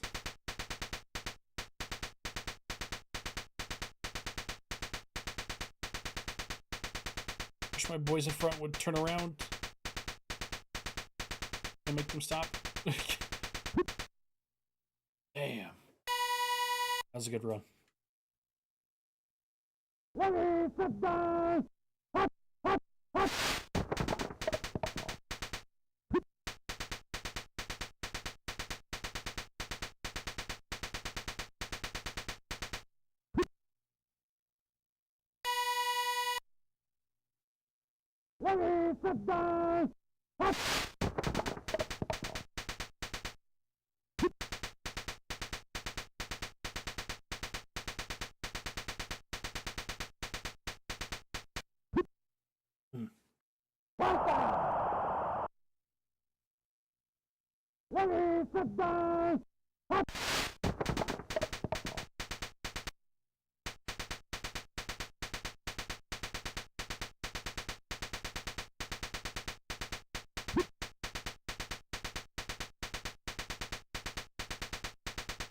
Hit the first down.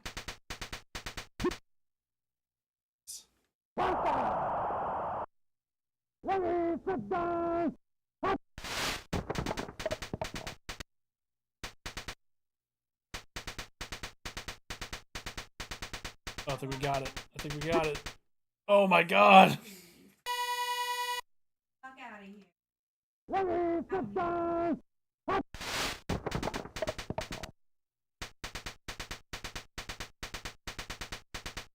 Oh, that's it.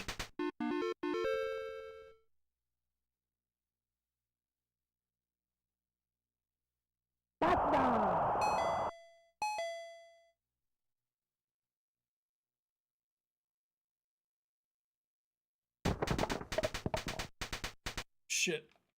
Wasn't sure what was happening.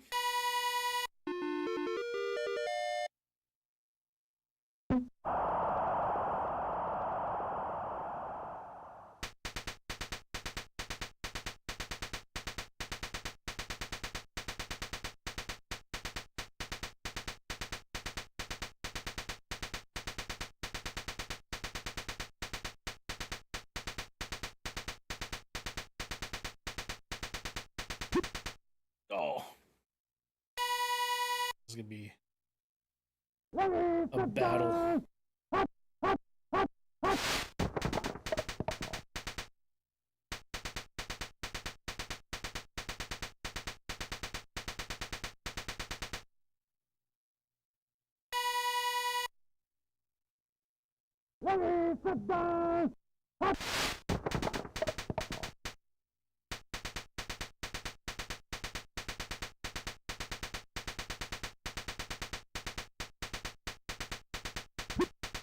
Oh, with the juke!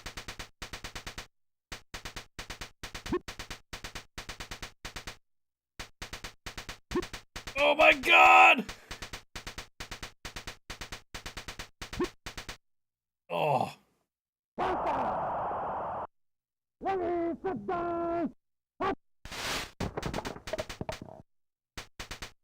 Oh, that was bad. Nope, we're good, we're good, we're good. Oh, shit.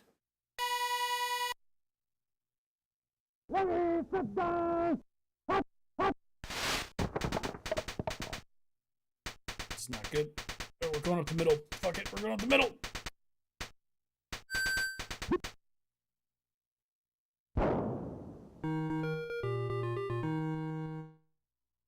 This game is super fun. But that's all Irem's got going on for it. I didn't see any other options for like concept art or stuff like that. It was just the games. It's weird that like when I think of 10-Yard Fight and Spartan X, I think of like their NES ports. So interesting collection of games there.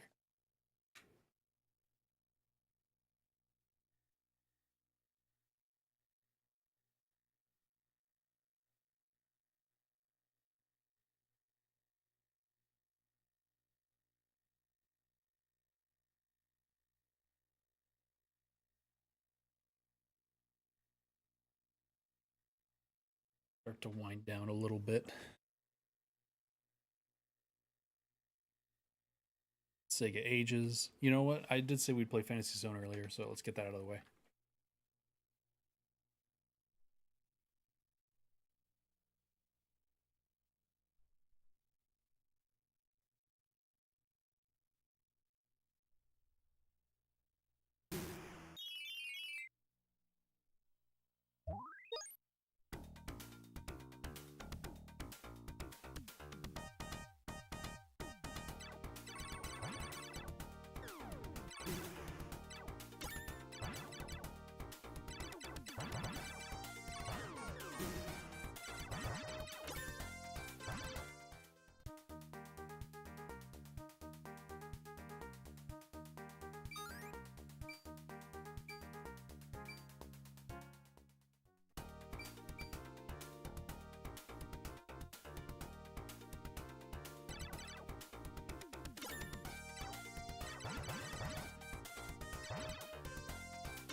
Not me, please.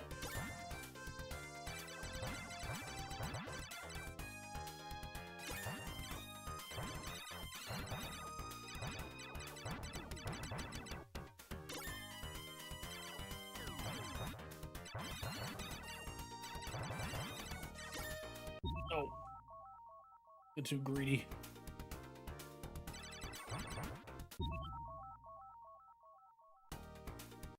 Start that one over.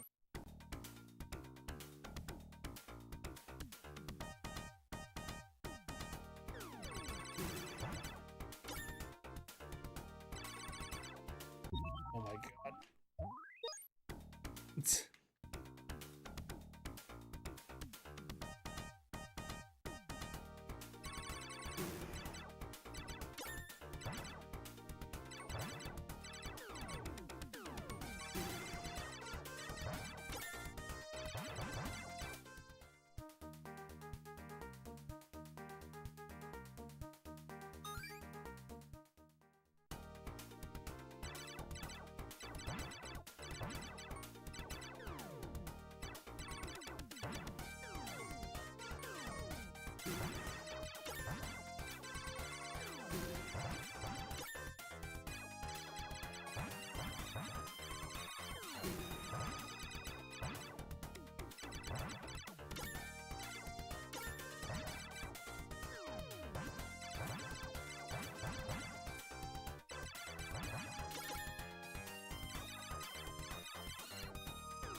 Oh.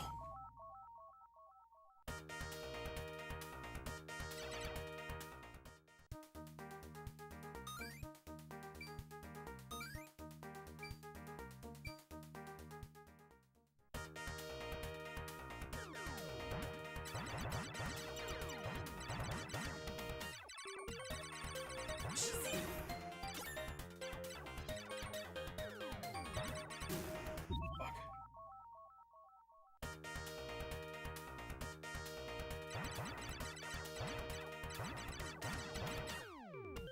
No, I lost my big wings. Oh, shit.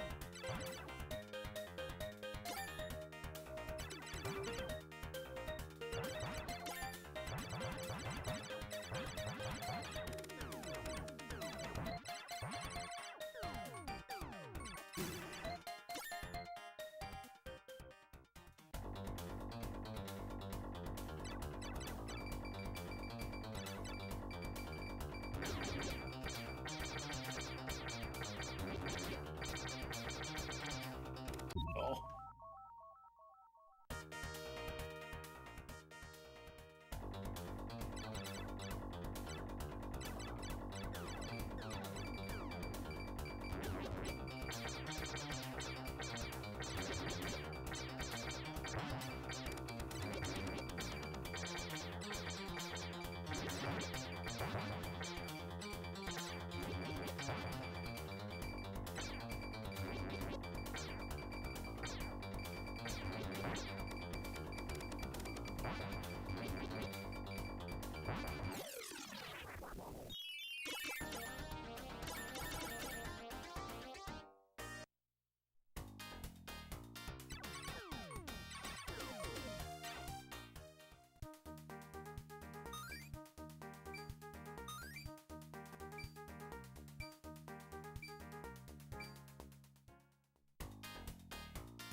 Oh.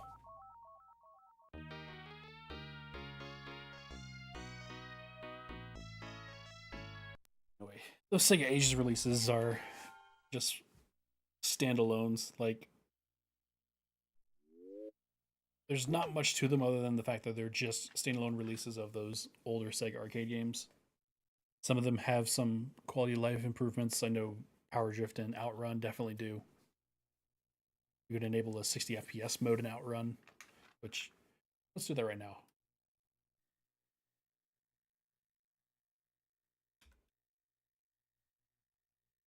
I'll look up how to do that.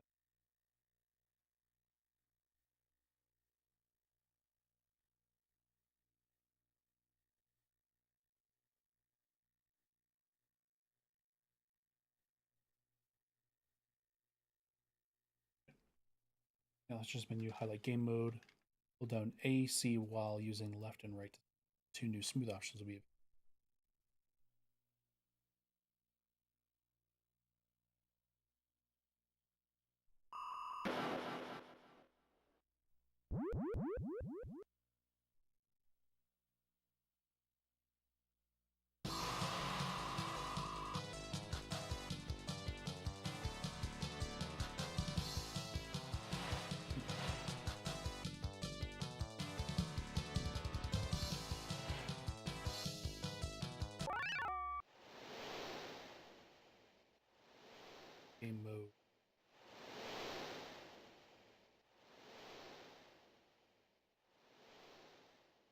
See smooth.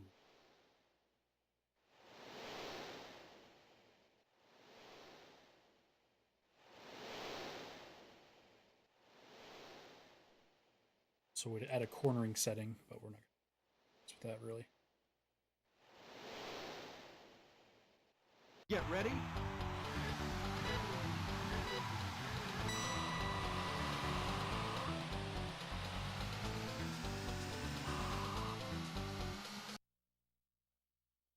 Come across on stream.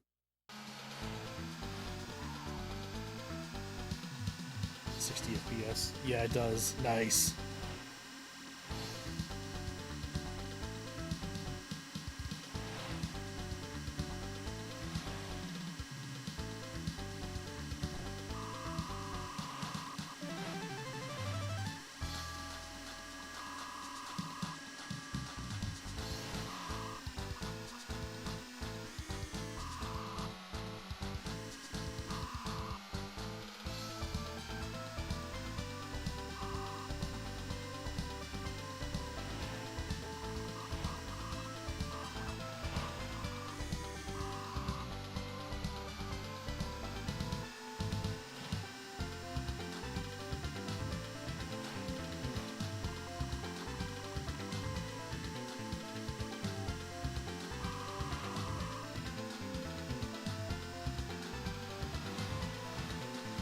Checkpoint.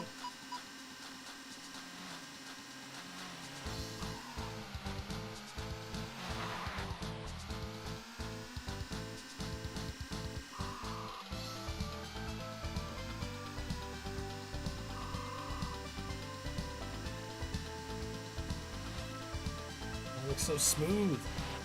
Looks so good.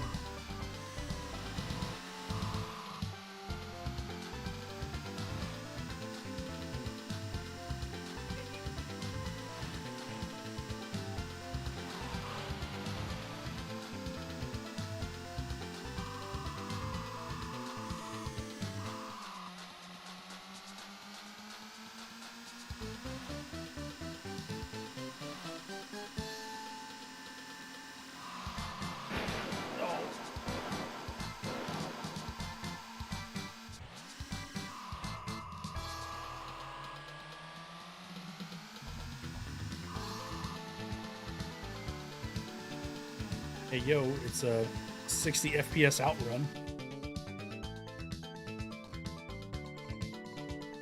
Now I want to try the easy cornering mode. Activate that.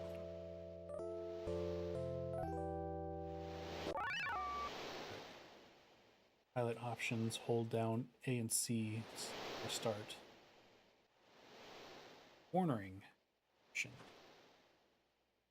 Smooth on. This should improve handling.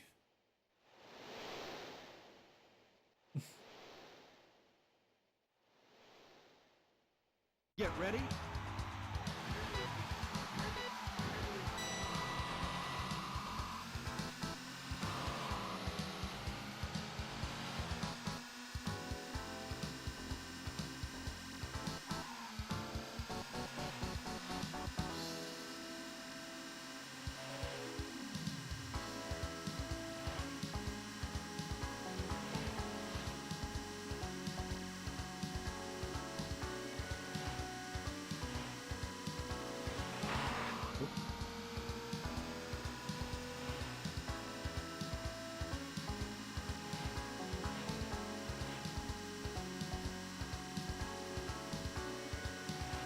Yeah, they just made it easier to control. That's nice.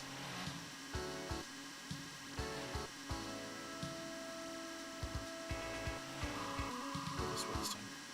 Yeah, like we're actually, there's no more understeer at all. Checkpoint. That's cool.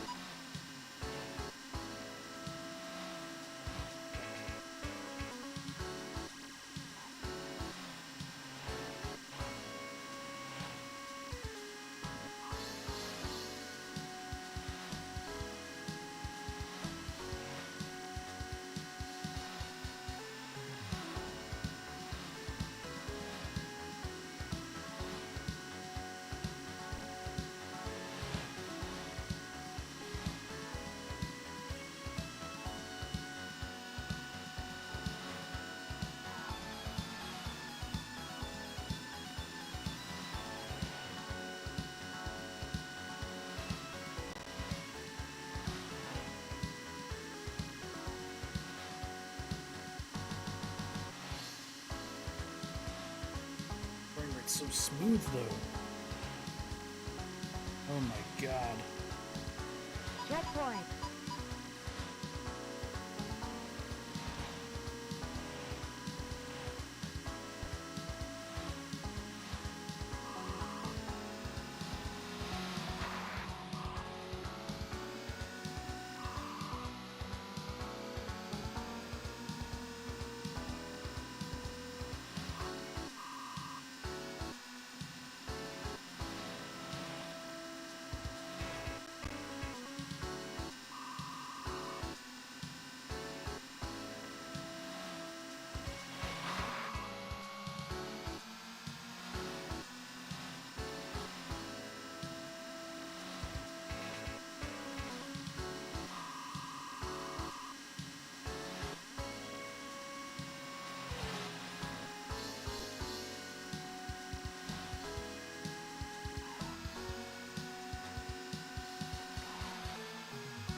Checkpoint.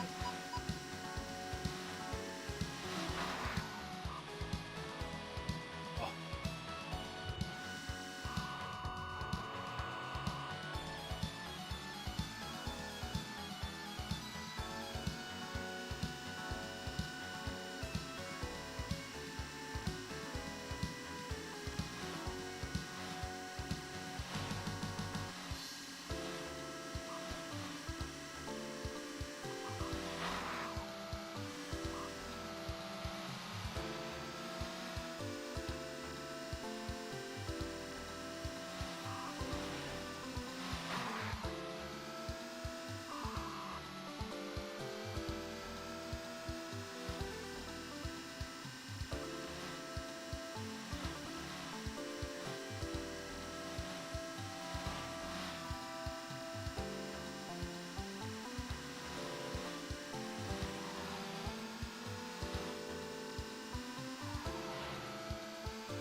Yeah, I saw you guys playing some Dead by Daylight. I'll Checkpoint.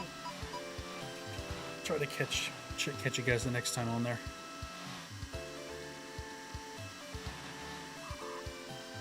The creative bug has hit me big time for this video.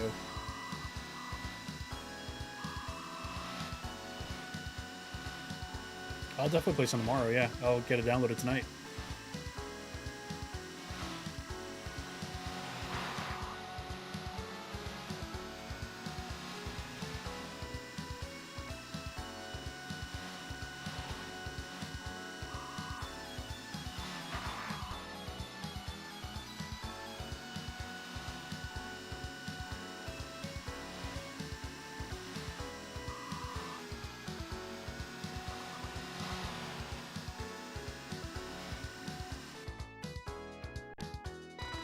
Nice.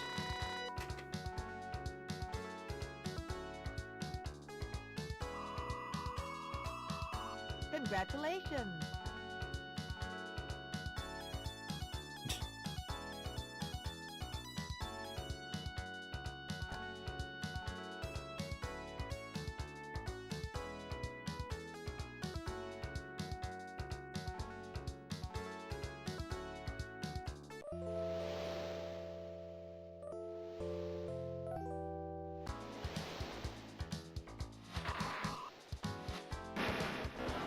I was gonna say it's just a replay of what I just did, but no.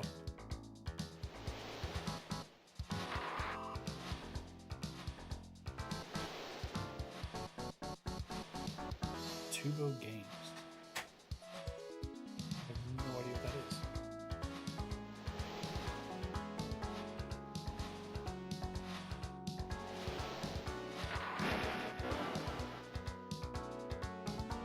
Tubo Games is a Japanese game developer and affiliated company of co-developer Tubo Gameworks, which specializes in game porting.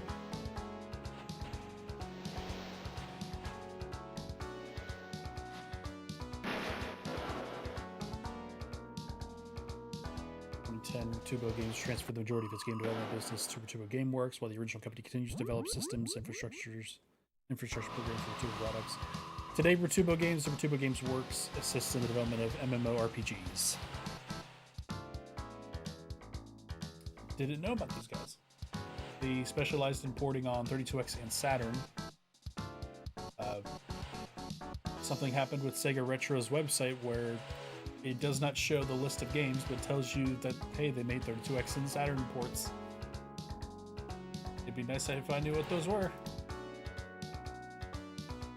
Oh well. We'll never know.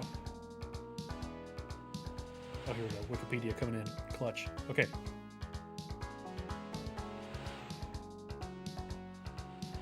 They handled Afterburner, Afterburner Complete, Afterburner 2.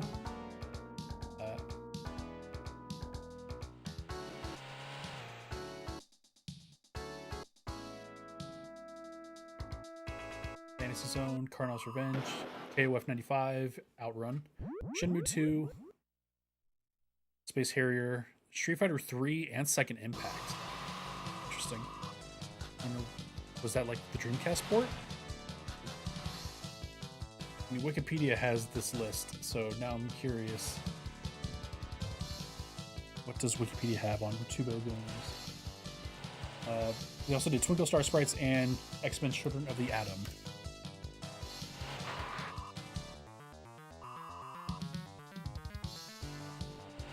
They primarily did game porting for 32X and Saturn, and I guess Dreamcast with if they have Street Fighter 3 and Second Impact on there. I don't know what else that would be. They also did a port of Akatsuki Blitzkampf. I wish I. It's like a weird, like weird Dojin fighting game with a weird like Nazi Germany aesthetic. I don't know, like it's like World War II, like anime aesthetic. It's a weird series of games. They're okay. A local arcade has one of them. They're just weird. One of the characters is a tank with a skull face. You know, they had some hand in that.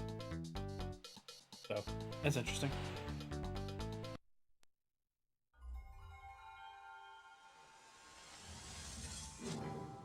Brew 591, what's up? We're starting to wind down a little bit, but we got a few more games to look at. Going through all these retro re-releases on Saturn.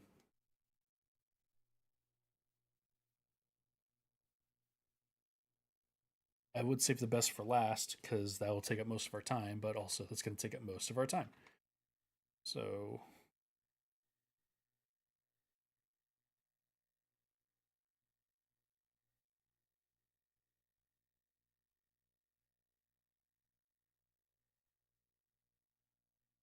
Metaforce Gold packs. That's a. I don't know about those. Those are like. So pretty much what we're doing here is I'm working on a video talking about retro re-releases on the Saturn, like retro compilations that are positioned as like celebrations or like historical documents of these games. Uh, we were first playing these let's pull them up. So, these arcade's greatest hits ones by Digital Eclipse that like have like the Atari one had like full blown mini documentaries in them with like the original developers and like stuff like that, talking about the history of the games, like positioning this collection as like a retro compilation and celebrating like retro releases. I'm trying to find games on the Saturn that do that.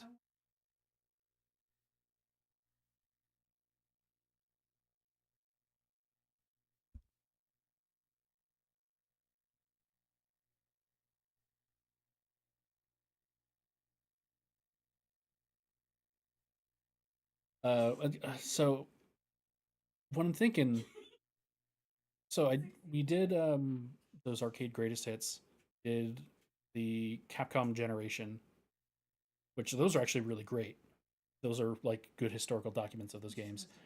Because they like each disc covered like a specific like game or like an era of Capcom's history, and they also include like concept art and other stuff related to each individual game.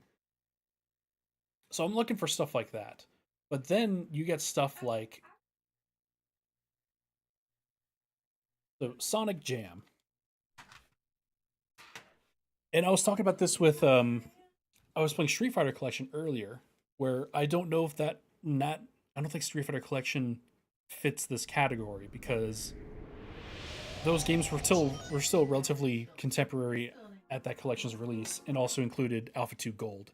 It also doesn't have any supplementary material, but they are collections of older games. You know what I mean?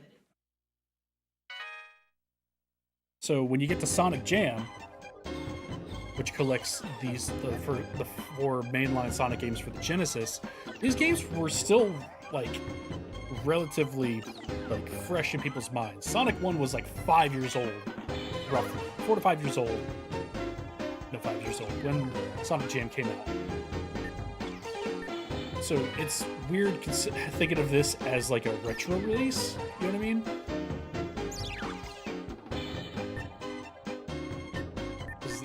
These games are so fresh. And when did Sonic Jam come out?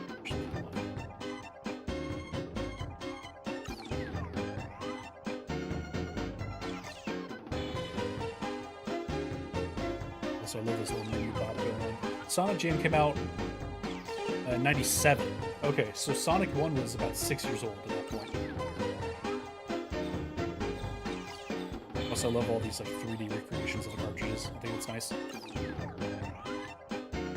So each of these games have like nice little quality of life improvements. Like in Sonic 1, you can add Spin Dash. That's cool.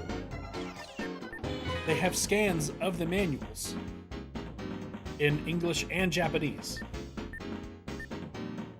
Good luck fucking reading it. Really, did you zoom in? Okay. Like, this is great. This is awesome. This is exactly what I'm looking for. But it's weird because the games aren't exactly retro at this point. You know what I mean? In my opinion.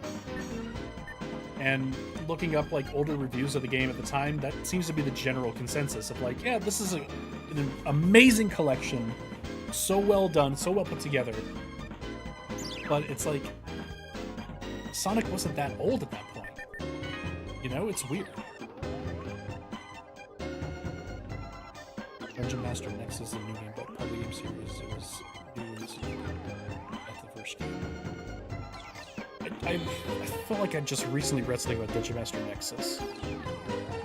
I'll have to look more into that.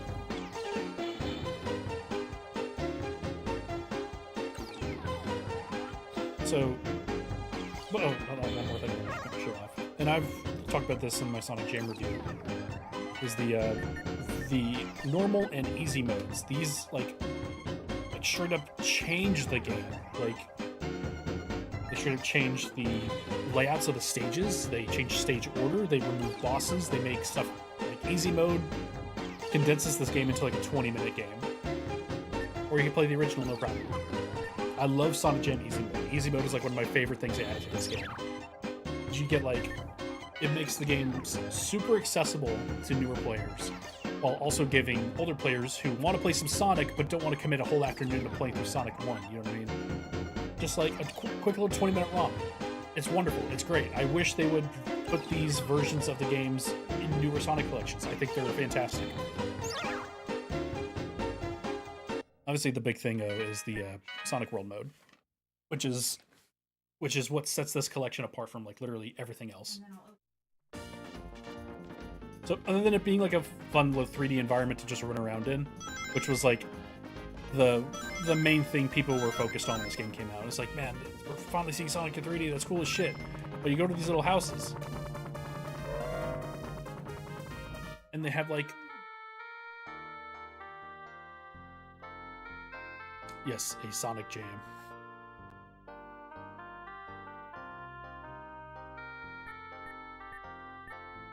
So here.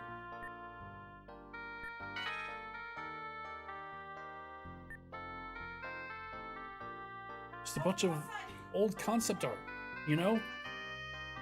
And like like really nice high resolution stuff, like you can easily make out what these are. And they're simple line drawings, but like on Saturn hardware, I think this is using the system's high resolution mode. We're playing this through a RetroTink 5X with the interpolation or de-interpolation. So like, but if I go to the next thing, you can kind of see a little bit of a shimmer. So that's kind of what's giving it away for me.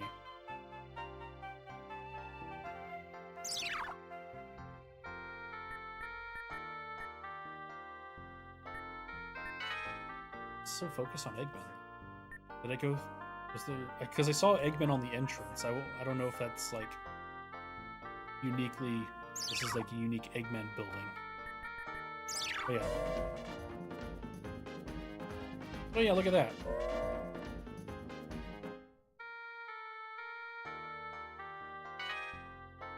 Also, I like how they still refer to Tails as Miles.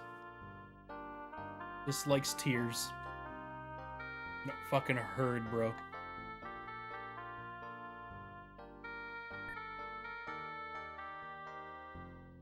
Oh, look at that, he's fucking crying right there.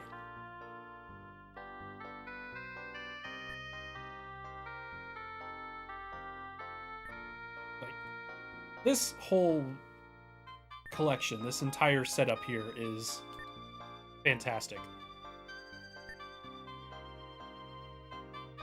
Like, this would be considered, like, groundbreaking. I wouldn't say groundbreaking, but, like, this sets a bar for, like, collections. You know what I mean? Like, in terms of it being, like, a celebration of a series' history. Sonic the Hedgehog was 6 years old at this point, and this is what they're doing for him at this point. You know what I mean? It's weird.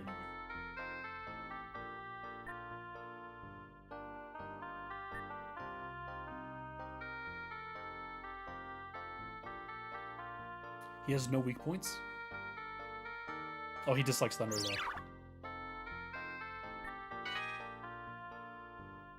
I've always hated this illustration of Knuckles. Always hated it. I don't know why. I just always have. He's a shy guy, though. You know?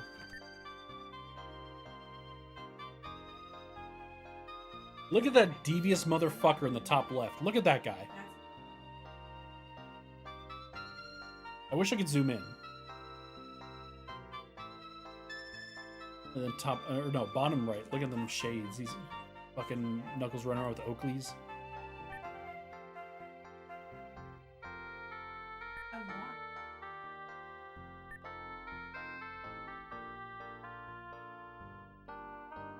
We didn't see Knuckles fucking wearing glasses until Sonic Adventure 2.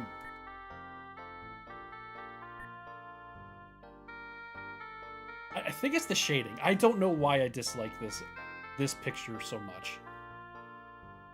I really could not tell you why. Look at all of his shitty friends. Okay, Flicky's cool. Flicky's fine.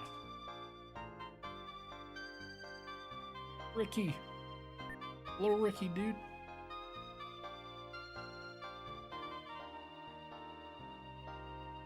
I never knew his name was Cucky.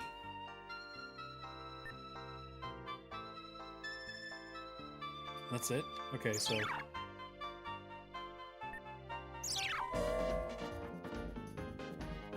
Well, those aren't his shitty friends. Those are the little animal companions he saves. To me, this music shop.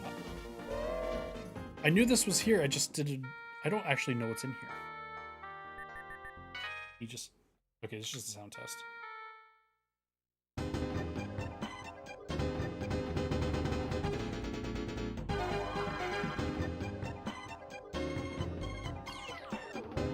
Also, since this is playing off of an ODE, can't imagine the load being this quick.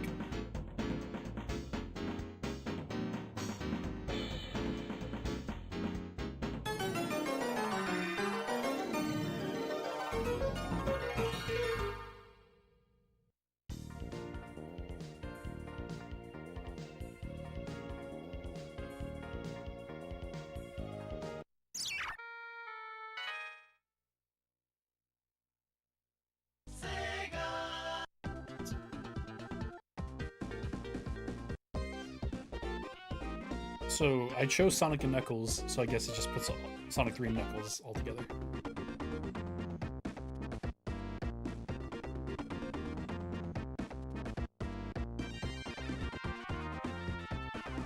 That's an insane amount of music for a Genesis game. You know what I mean?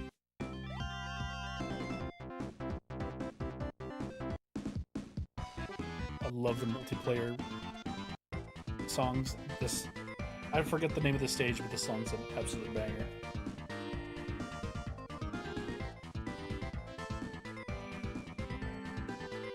The best thing about Sonic the Hedgehog is still its music.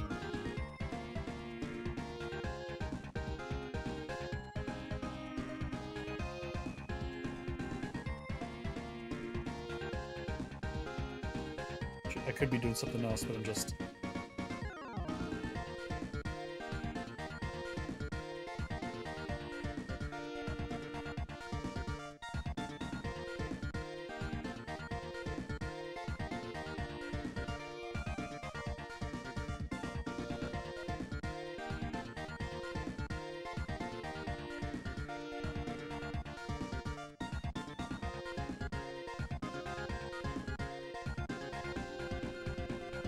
This would have the Michael Jackson music.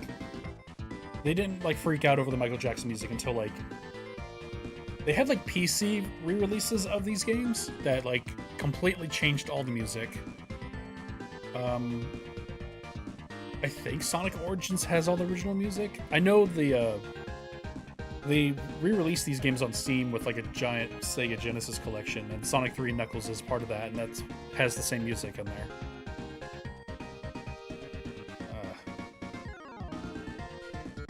Don't know if I have not played Sonic Origins, so I don't know if it keeps the music or not.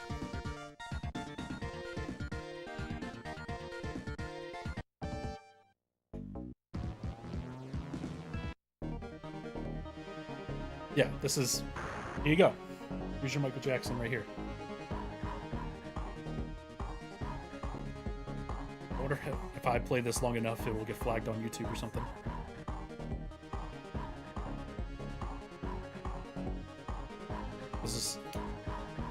This is Stranger in Moscow, Stranger from Moscow, Michael Jackson.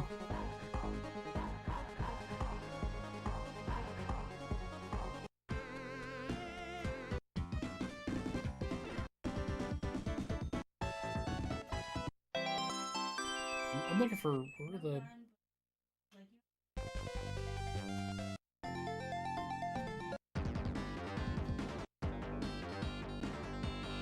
Line battery. Also pretty good.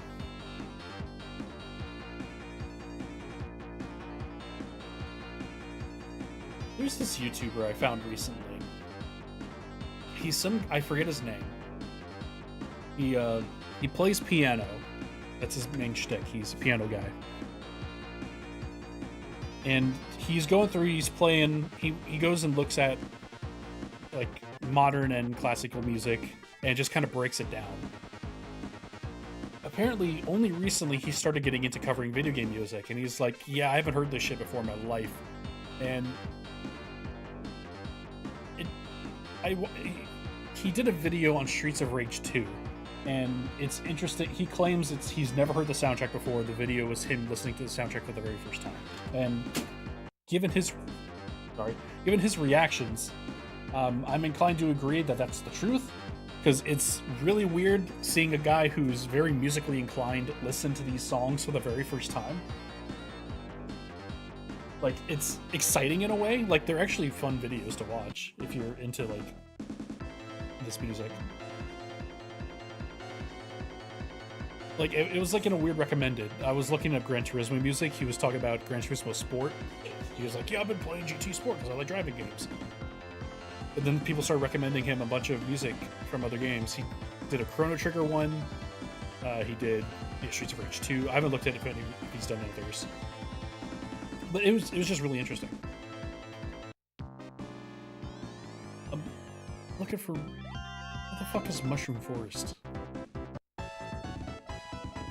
I chose Sonic and Knuckles, right? Yeah. No.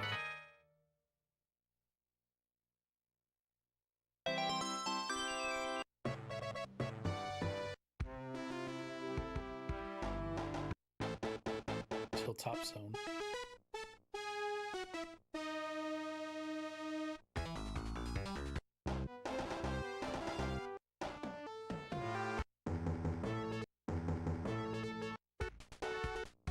Mm.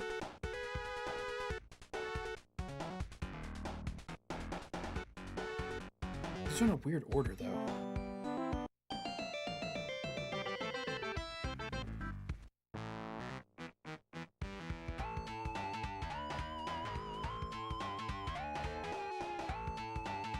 I can just reminisce on Sonic music the entire time. All this stuff is fucking gold. Over here. Yes!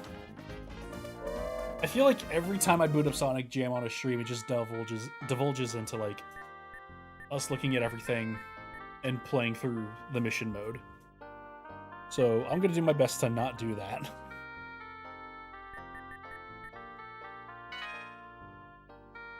I do love looking at the commercials though.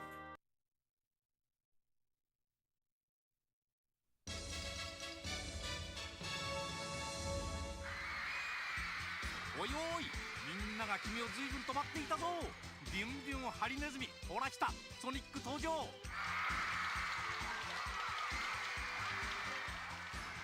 の面白さったらもう目が離せやしない。カットビアクションゲームソニック・ザ・ヘッジホッグメガドライブから。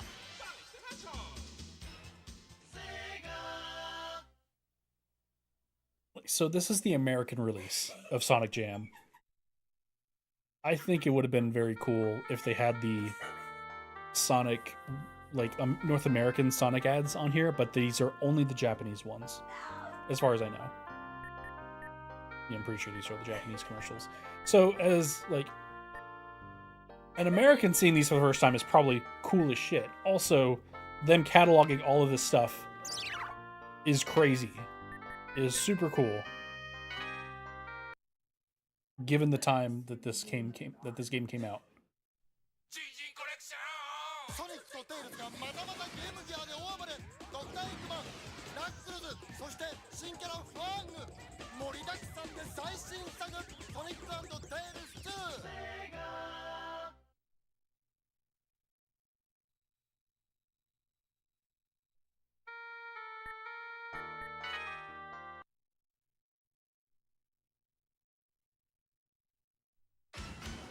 ペーサーになったソニックのライバルはテイルス、エミー、ドクターエッグマン。こりゃ負けられませんよ。手のひらサイズのカーレースソニックドリフトゲームギアから。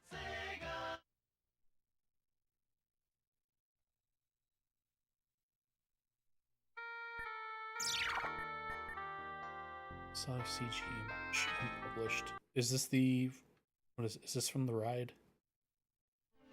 Yep. Like, you know, those like those 3D motion rides you'd see at like amusement parks and shit. This is that. But we're just watching the whole thing. Well, it's not the whole thing. It's like cuts from it.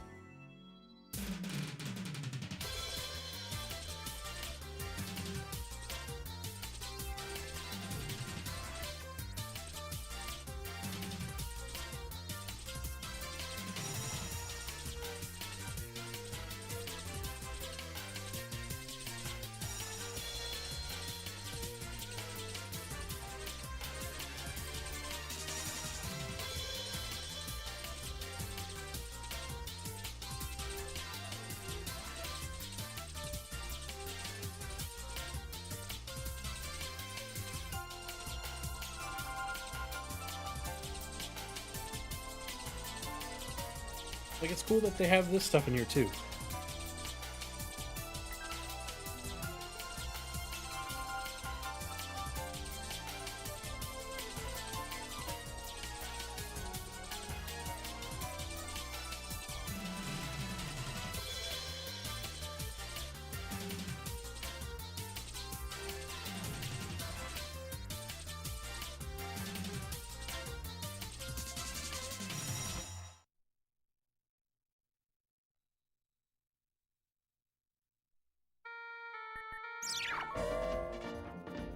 Oh, there's one more. cartoon one. Stand corrected. Apologies.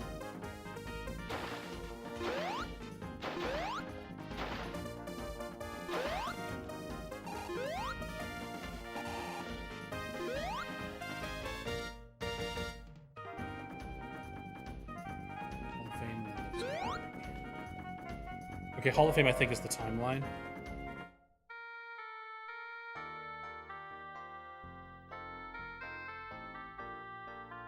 Like, this is awesome. Like, a full-on series timeline talks about the many different releases of the game, the regions they were released in.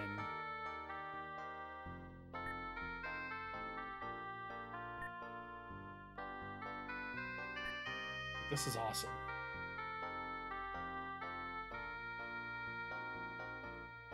Sega becomes official Formula One sponsor for Williams. So, like, they mention stuff like that.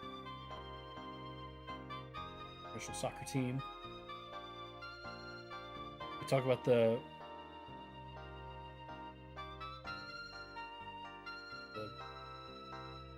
British Grand Prix for '93. One of the more famous races outside of it just being Sonic related, Sega related. Talk about Sega Sonic the Hedgehog. That's cool. Talk about the cartoon series, Sonic CD, or Game Gear.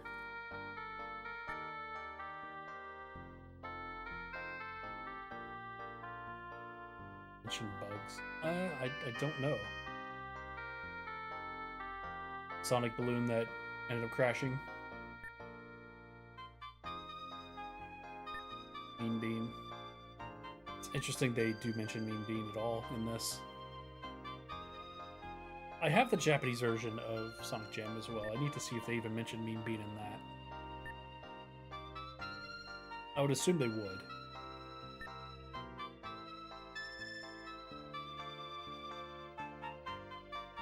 Except for the Pico.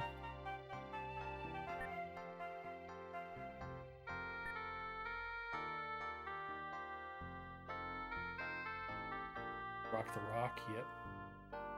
When Sonic and Knuckles came out. Yep.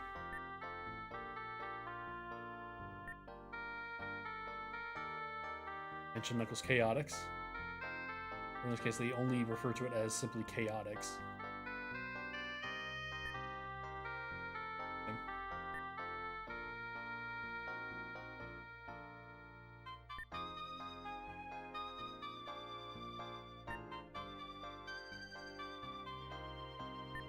Sonic Labyrinth gets a bad rap. I kind of like that game.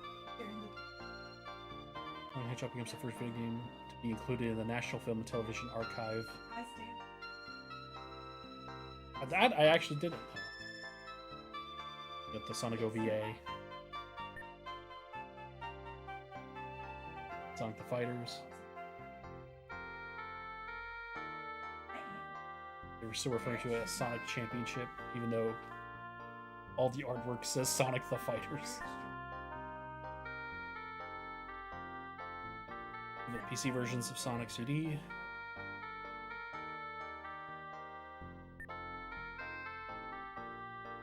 Does Sonic R... Did that come out after Jam or before Jam? I didn't realize 3D Blast was the first Saturn Sonic game. I feel like this is something I would know. And he continues to spin toward the future, nothing will stop him. Goddamn right, I guess. He's still kicking.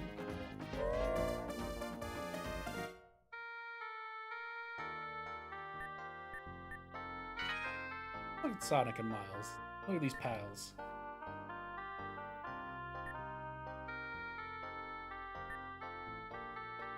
I love all this artwork too. This is a classic piece of modern art right here. Sonic enjoying his little mini Christmas tree and a glass of champagne. Locking tails out of Christmas. Hey you.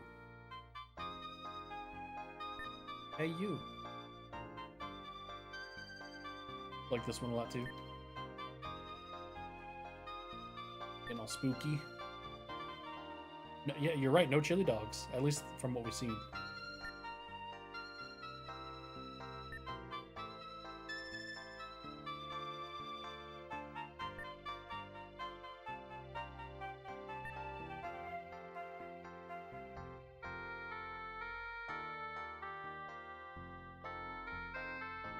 I know he's on a bike, and I see Death Egg in the background, but really don't know what's going on here.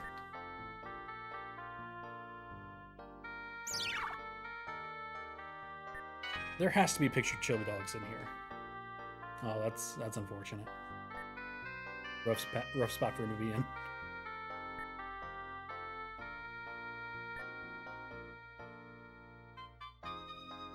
Look at Sonic working tech support.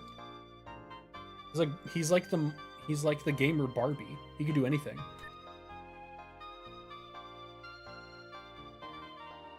He can automobile race. He can go to space. He can pilot. No, those aren't pontoons. They're just sailboats. What the fuck? He can go skiing. Hot air balloons. He can fly plane. He can literally do anything. He could fucking pull a mall rats. I don't know. I've never seen the movie. He's in a band.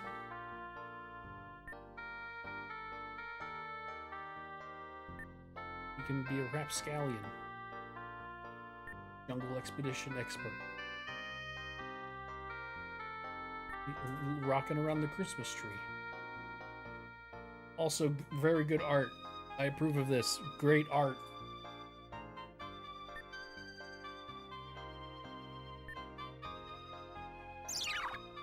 Still no chili dogs, though. We got one more page to look at, though. Oh, he loves nature. Again, safari expedition person. Oh, fucking stud muffin. He still waits for the bus like every other person. He goes grocery shopping like every other person. You know? Nah, Ma, I don't want a Barbie. I want to be like Sonic. He's Santa Claus. He's fucking Pele.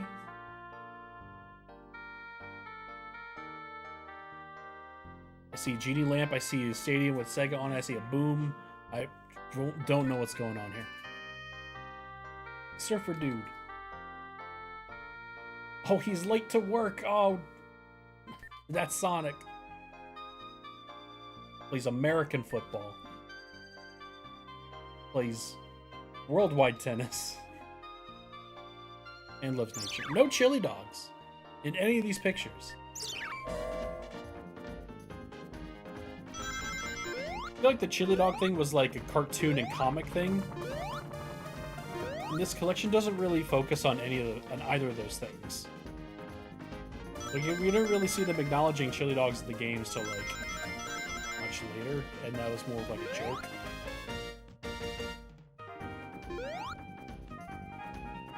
But hey, you could run around in 3D.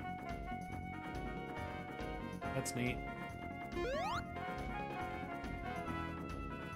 Like, this entire area is this collection's claim to fame, for sure. Like, the whole 3D running around.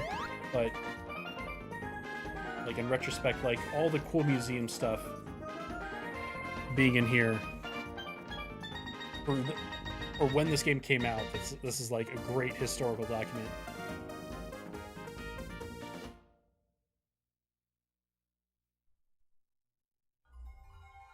Sonic Jam is definitely up there. It's one of the all-time greats.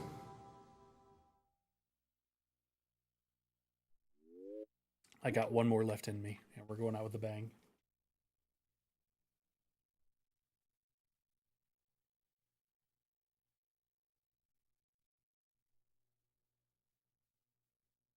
Let me make sure there's no collections on the PAL side. I don't think there are. No.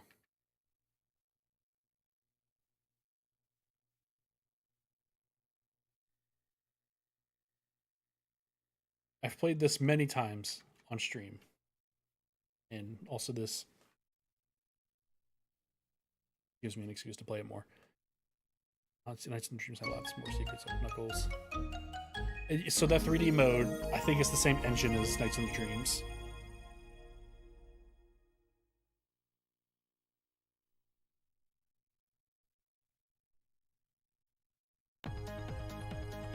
This is Konami Antiques MSX Collection. So there are multiple MSX collections that Konami put out. They're primarily on the PlayStation. This disc compiles all of them into one collection. There's no supplementary material, there's nothing of that ilk, but I just think this is a really great collection of some really great games that I would have never played otherwise.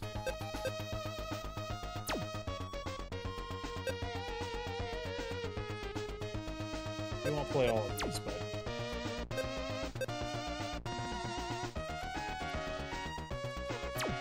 I do want to play Gradius 2. I think it's Gradius 2. Has some great music.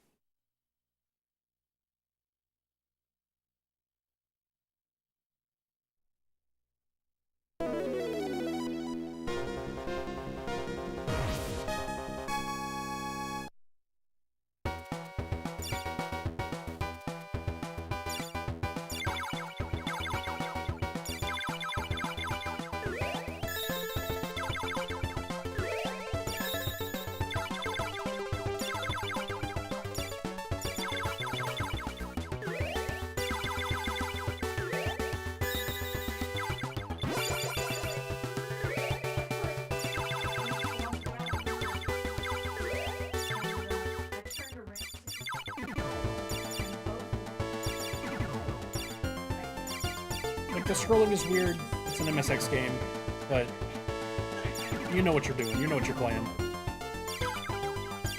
You're playing a pretty good one of these.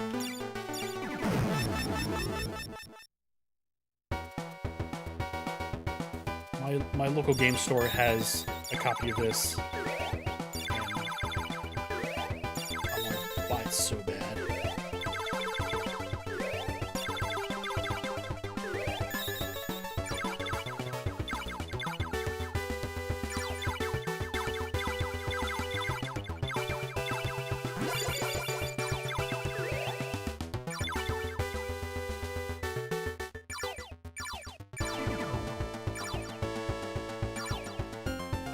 I'm starting to think maybe the double is a bad idea.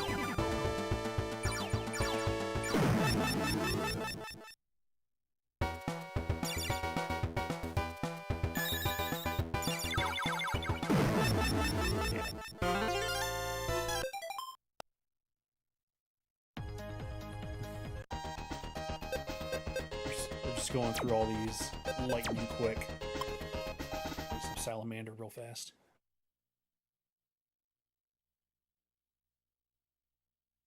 Johnny the Whiz Kid, what's up? I'm gonna be at Retro Gaming Expo in Portland. I will not. I've never been there. Never been to Portland. I would love to make more trips to like more retro gaming expos though. Like, that is up there on my bucket list. That is something I would love to do.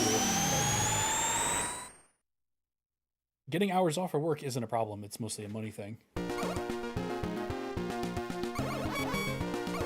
Traveling is expensive for me.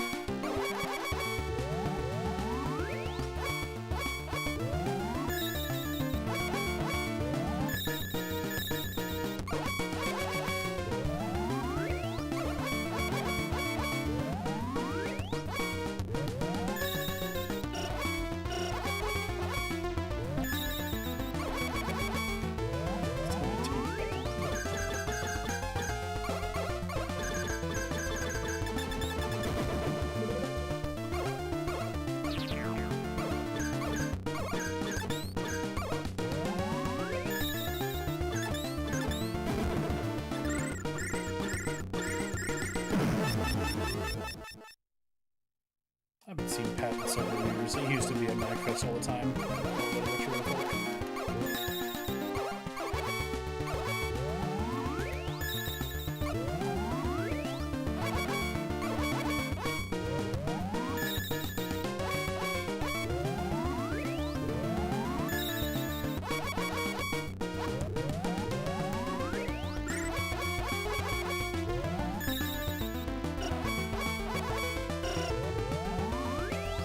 That'd be a fun thing to talk about, just like my time on retro,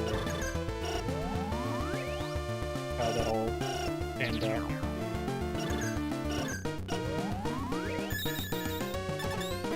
Nothing but positive things, obviously. Love those guys. Great time doing all that stuff.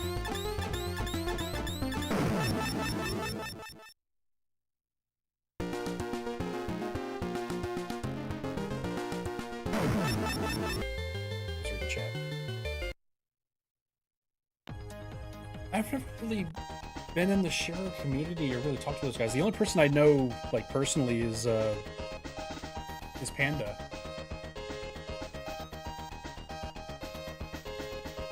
He asked for my clearance for one of his videos, and I'm like, yeah, good, go for it. Use my video. It was the High Octane video. Some bits of my episode for High Octane are in his video. But we also keep in touch because he also works in TV news. So we just talk about TV news stuff.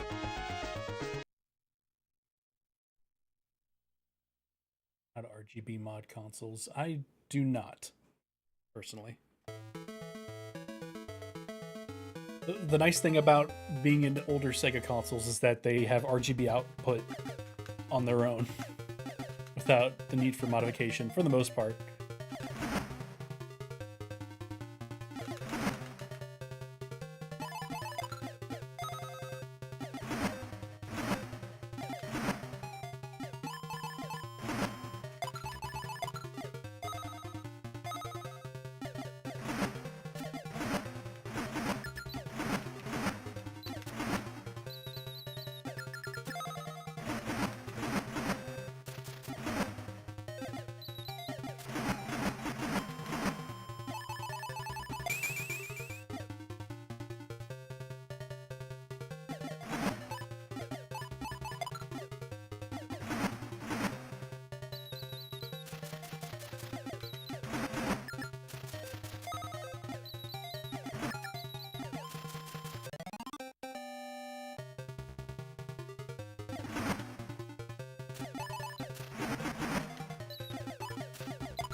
This feels kind of boring. Just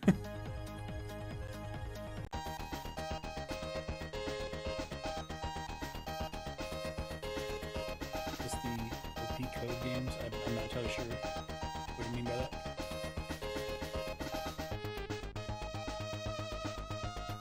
I used to have a 2X. It was graciously given to me by a buddy of mine. And I used that for a few years. One thing that I could not get around with using the older RetroTix though was how it did interpolation, or its lack thereof. Primarily because like higher res Saturn games, you do interlacing. Let me play one more game on here and I'll show you what I mean. We'll call it quits after this one again. I think Konami Rally is table tennis.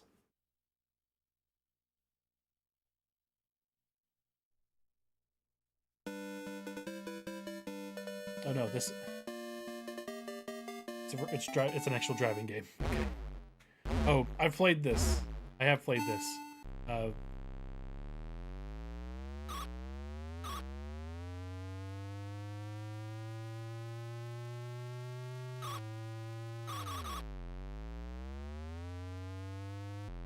Yeah, this one's really boring.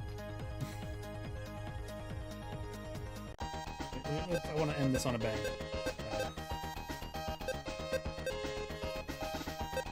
Ping pong. I love that you'll have games on here that aren't all bangers, but you're just like, first game level. You're just discovering the games.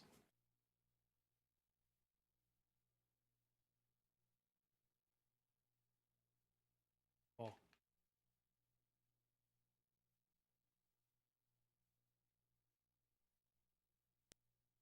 Oh, I see. Okay. Okay. No, I get it. I get it.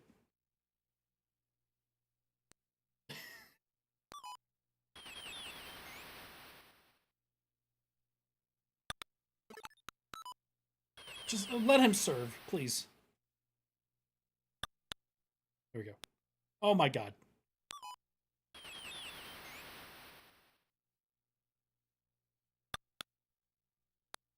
Please, just let him serve the ball.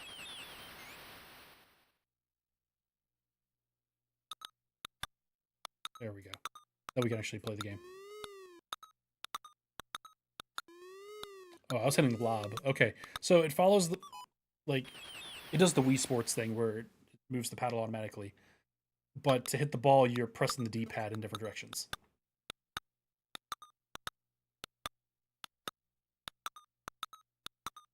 It's all about a game of timing. Oh, shit.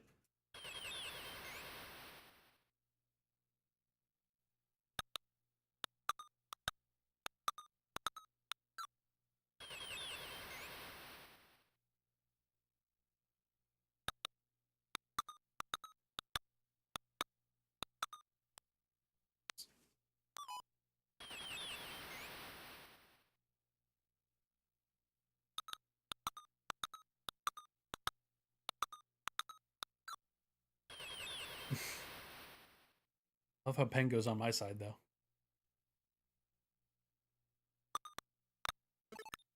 Hey! Let's go!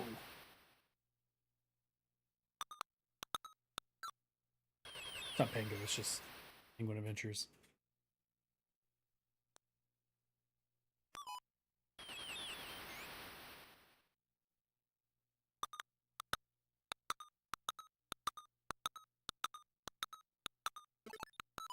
God. I made this difficulty level 3. There's 5 difficulty levels. This is pretty fun, though. Like, there's not a whole lot to it, but there's just enough for it to be, like, super engaging.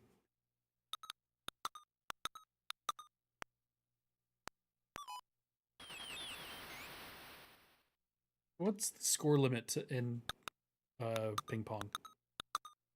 Anybody know?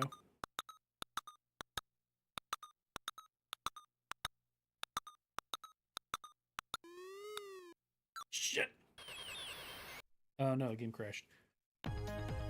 Alright. But yeah, this is one of my favorite collections, just in terms of like pure volume of games. And all of them being like really cool to just experience for the first time. The good and the bad. But that's gonna do it for talking about classic games, I think. I pretty much got all I needed for doing some more writing. Back on it tomorrow. I want to talk about, where was it? Zero Divide. Okay.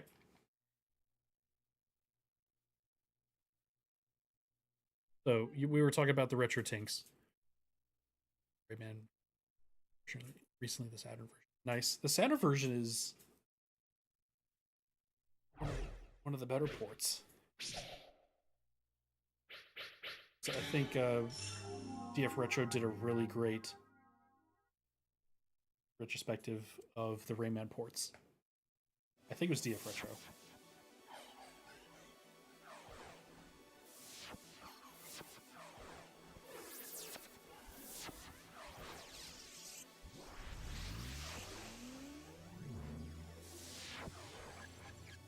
I want to do a video on this game at some point so bad. I just think this game is so cool. So, this is a high-resolution fighting game. It uses high-resolution 2D assets.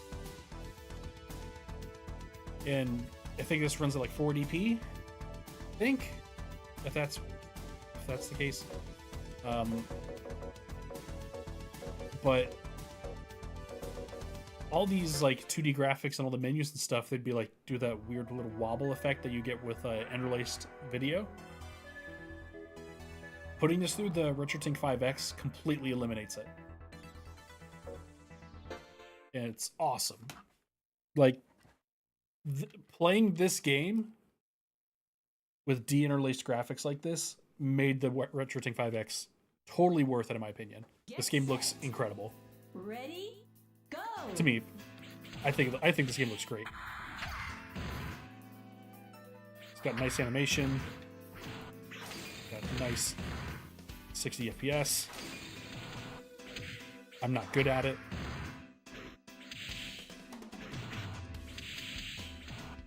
Controls a lot like Virtua Fighter, a bit more stiff. Knockout. Get set. I love the music. Ready? Go!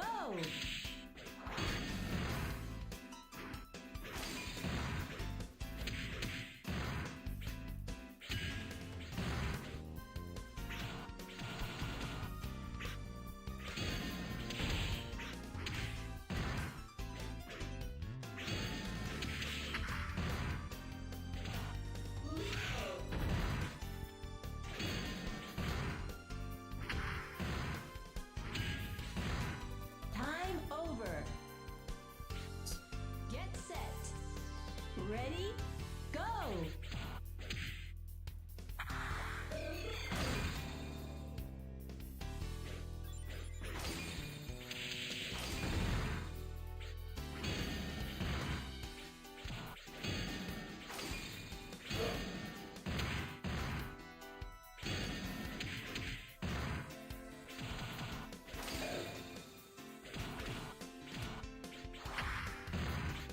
New record. Nice. Did you have one this fall? Yeah. Rayman Redemption? It does look like bills on the wall.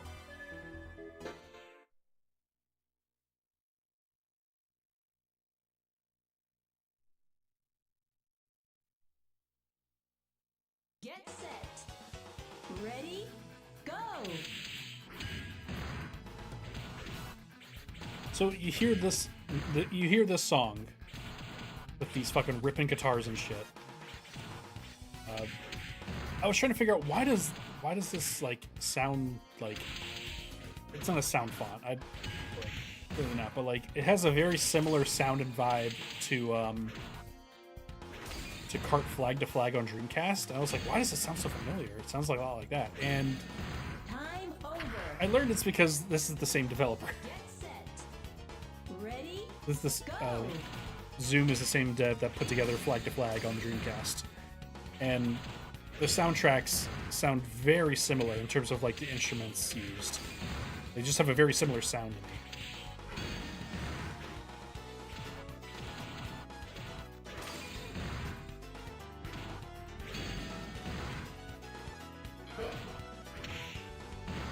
Shit. Ring out. Hey, nice.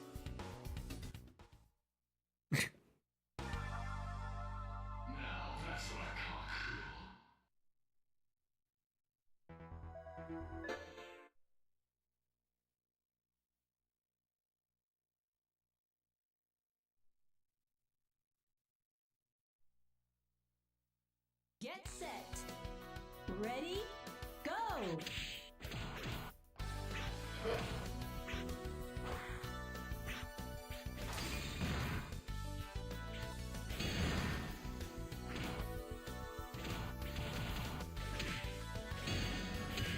Back when I was still like trying to think of ideas for different videos, one of them was like, oh, I should look at like every single 60 FPS game on Saturn. Fortunately, though, GameSack beat me to it, so I don't have to make the video anymore. Like, this is all stuff that I want to learn about and talk about, and then he does it, and I'm like, okay, I don't have to do it anymore. Good. I can just watch it and be happy with it.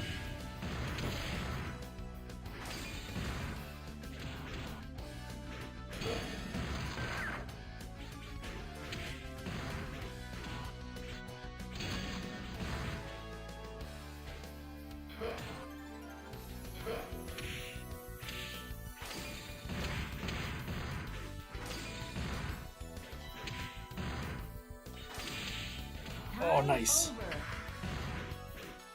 Get set. Ready? Go!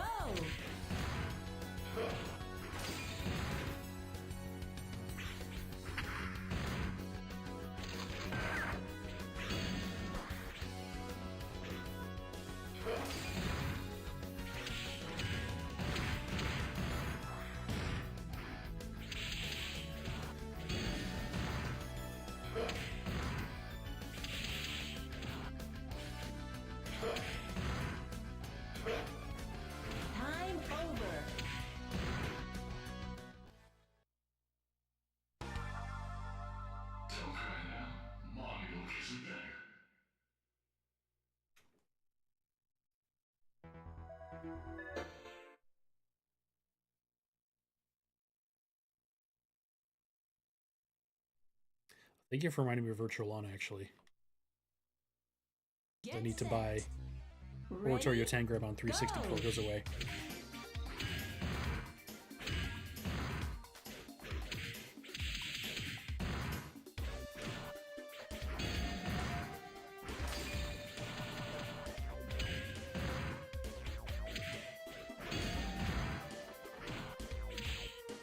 It is Virtual On with an L. Knockout. Get set. Ready, go!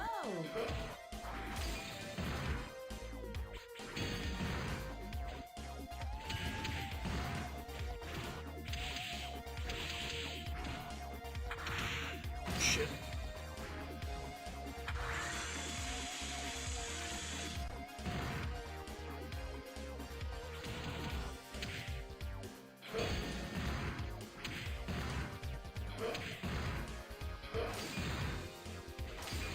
Time over. Damn. Ugh. Yeah, so Peru, I'm multi-streaming to Twitch and YouTube, so that's why the stream also has the chats for both streams in there, so I can look at both chats.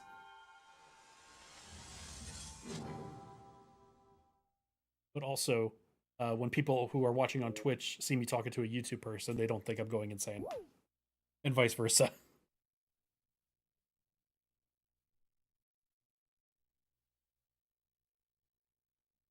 Yeah, we'll play a little bit of Virtual On, and then I'll call it a stream. It is getting late.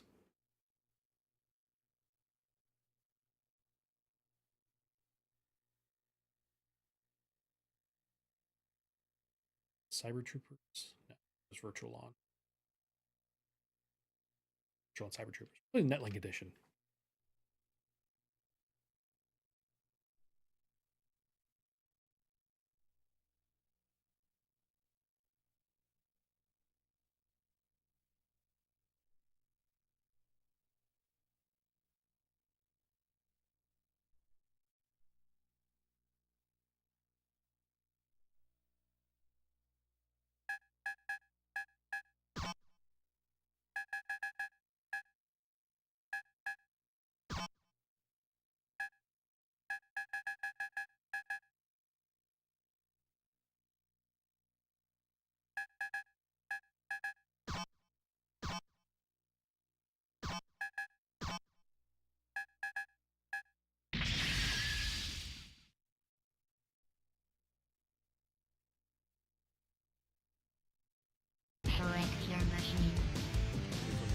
Okay, now that makes sense.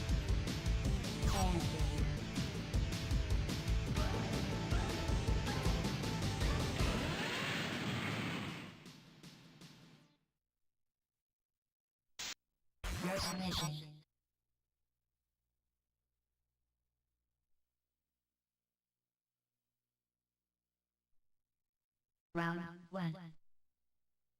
Get ready.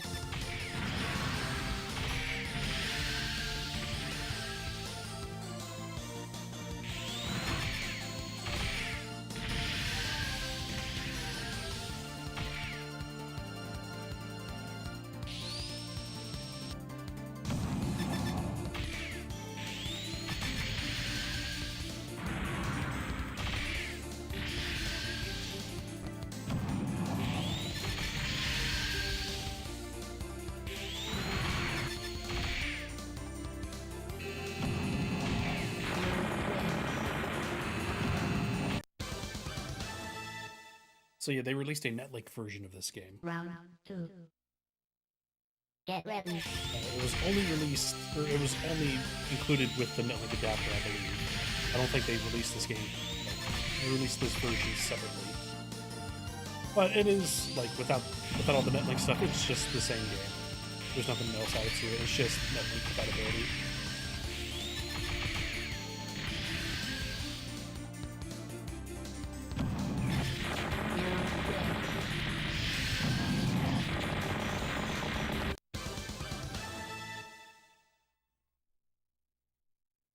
Yeah, there's a lot of timing involved with this.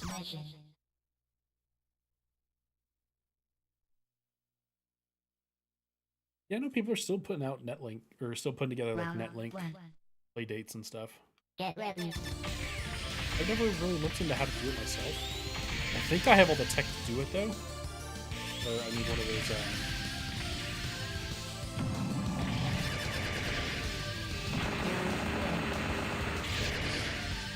Like I have all the Netlink adapter stuff. There's a way to like trick a phone line. Round two. Get ready. Unless people figured out how to make it work through like a Raspberry Pi or something. And make an internet connection through that.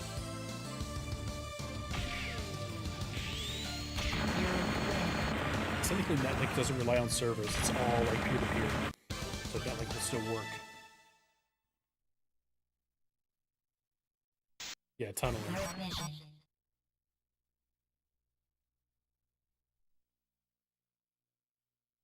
Yeah, but it was yeah, the hit detection for this game is weird. Get ready. I wasn't gonna question it because I won the fight.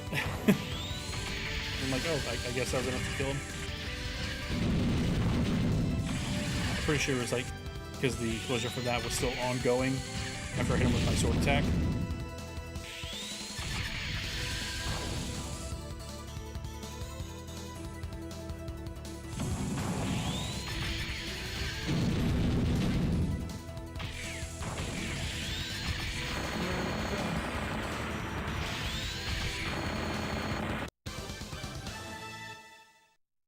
I should look up if they ever fixed the virtual on controls for that Get ready. Saturn Wireless Pro controller. Last time I played that on stream, they just added that compatibility, but the mapping was completely wrong.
This was a much closer fight.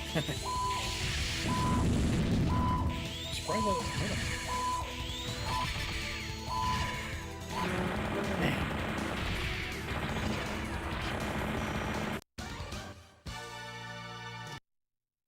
Round three. Yeah, it looks like a Get handful ready. of Network games.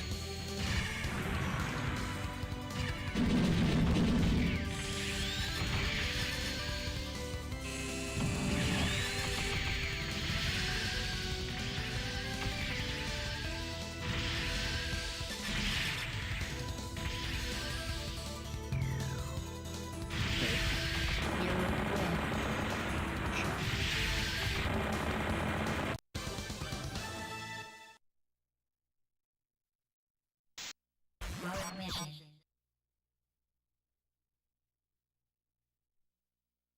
Yeah, I'll have to look into that hardware guide. Round one. Get ready.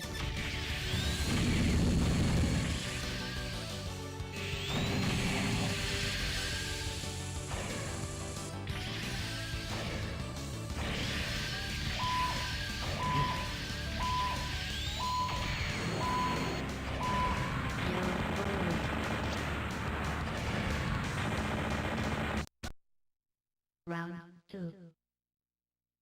Get ready.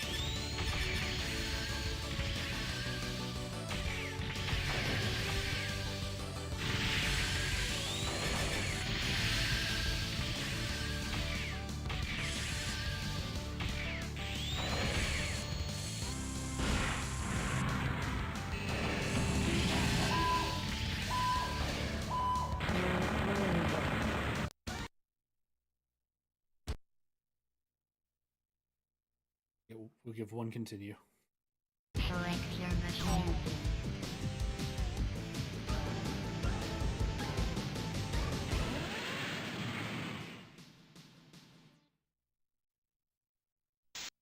Mode mission.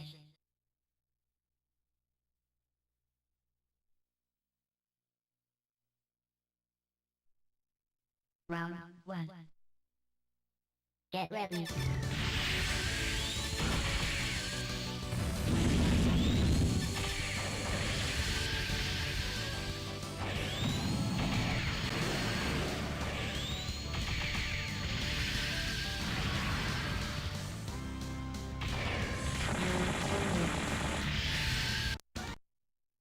Round 2. Get ready.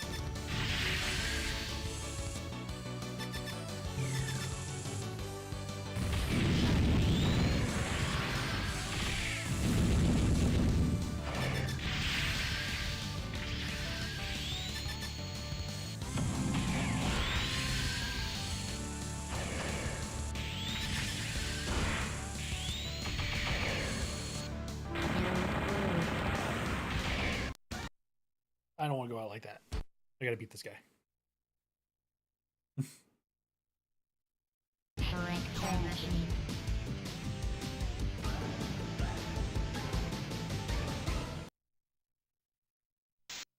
Mode mission.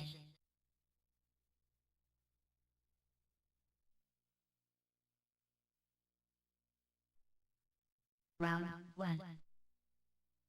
Get ready.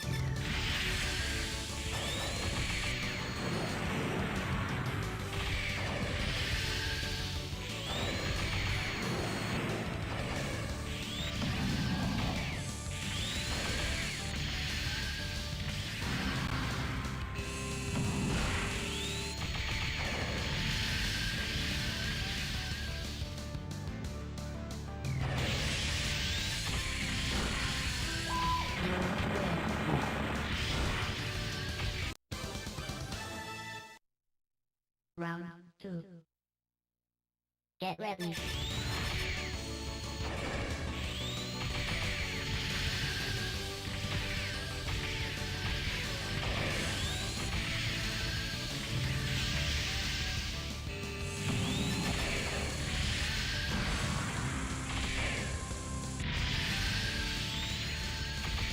This is going much better.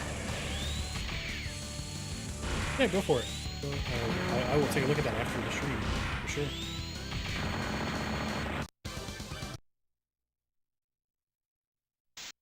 This mission. Open that up. I will post it in the Round YouTube chat 1. as well. Get ready. Just so it's in both places.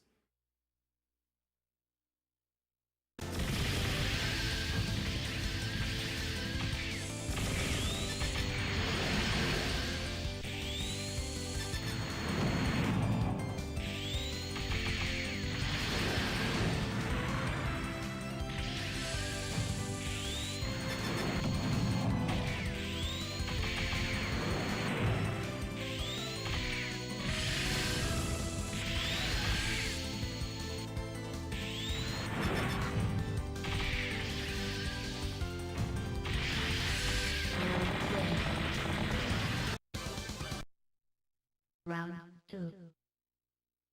Get ready.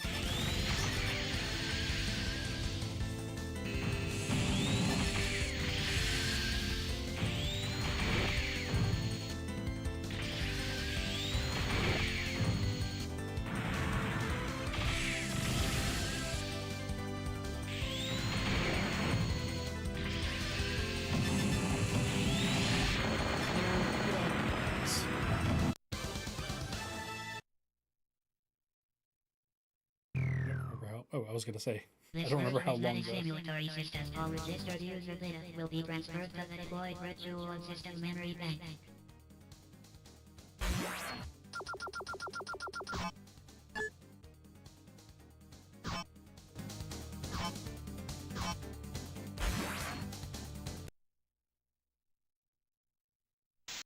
First area.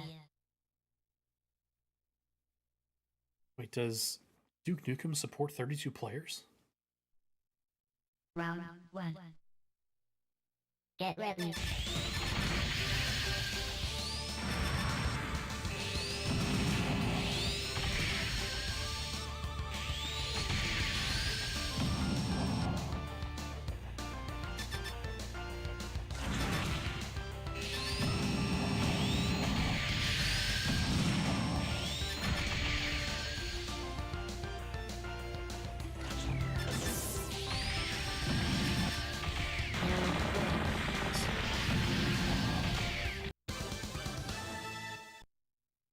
Round 2. Get ready.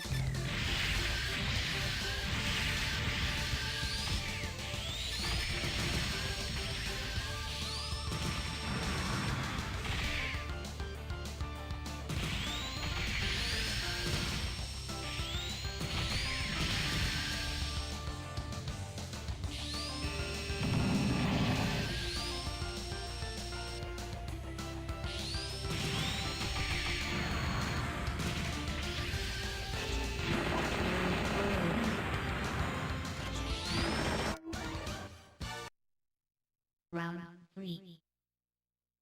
Get ready.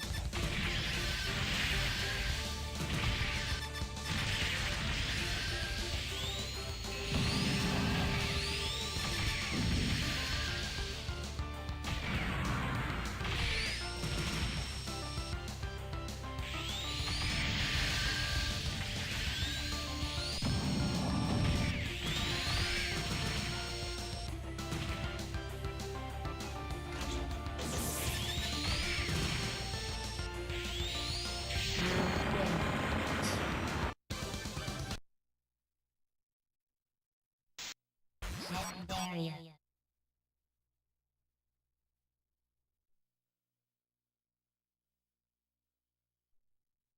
Round 1. Get ready.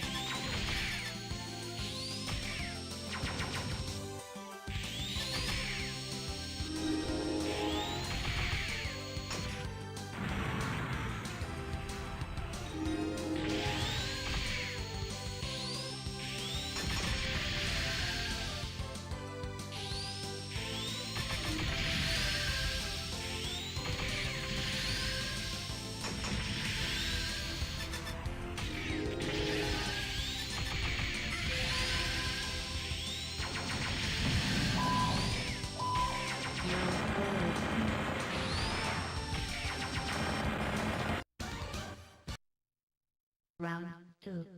He's very quick. Get ready.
Always looks cool.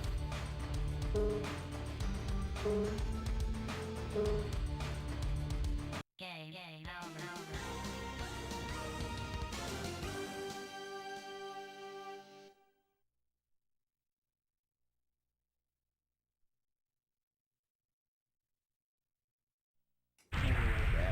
My savior.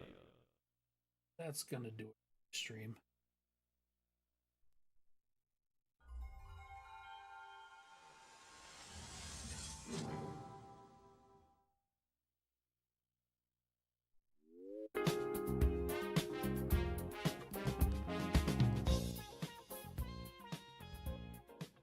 There's a stream.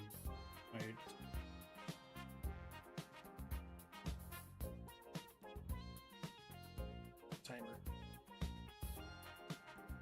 Closing in on 4 hours, not bad. Little 4 hour stream. Got a lot done.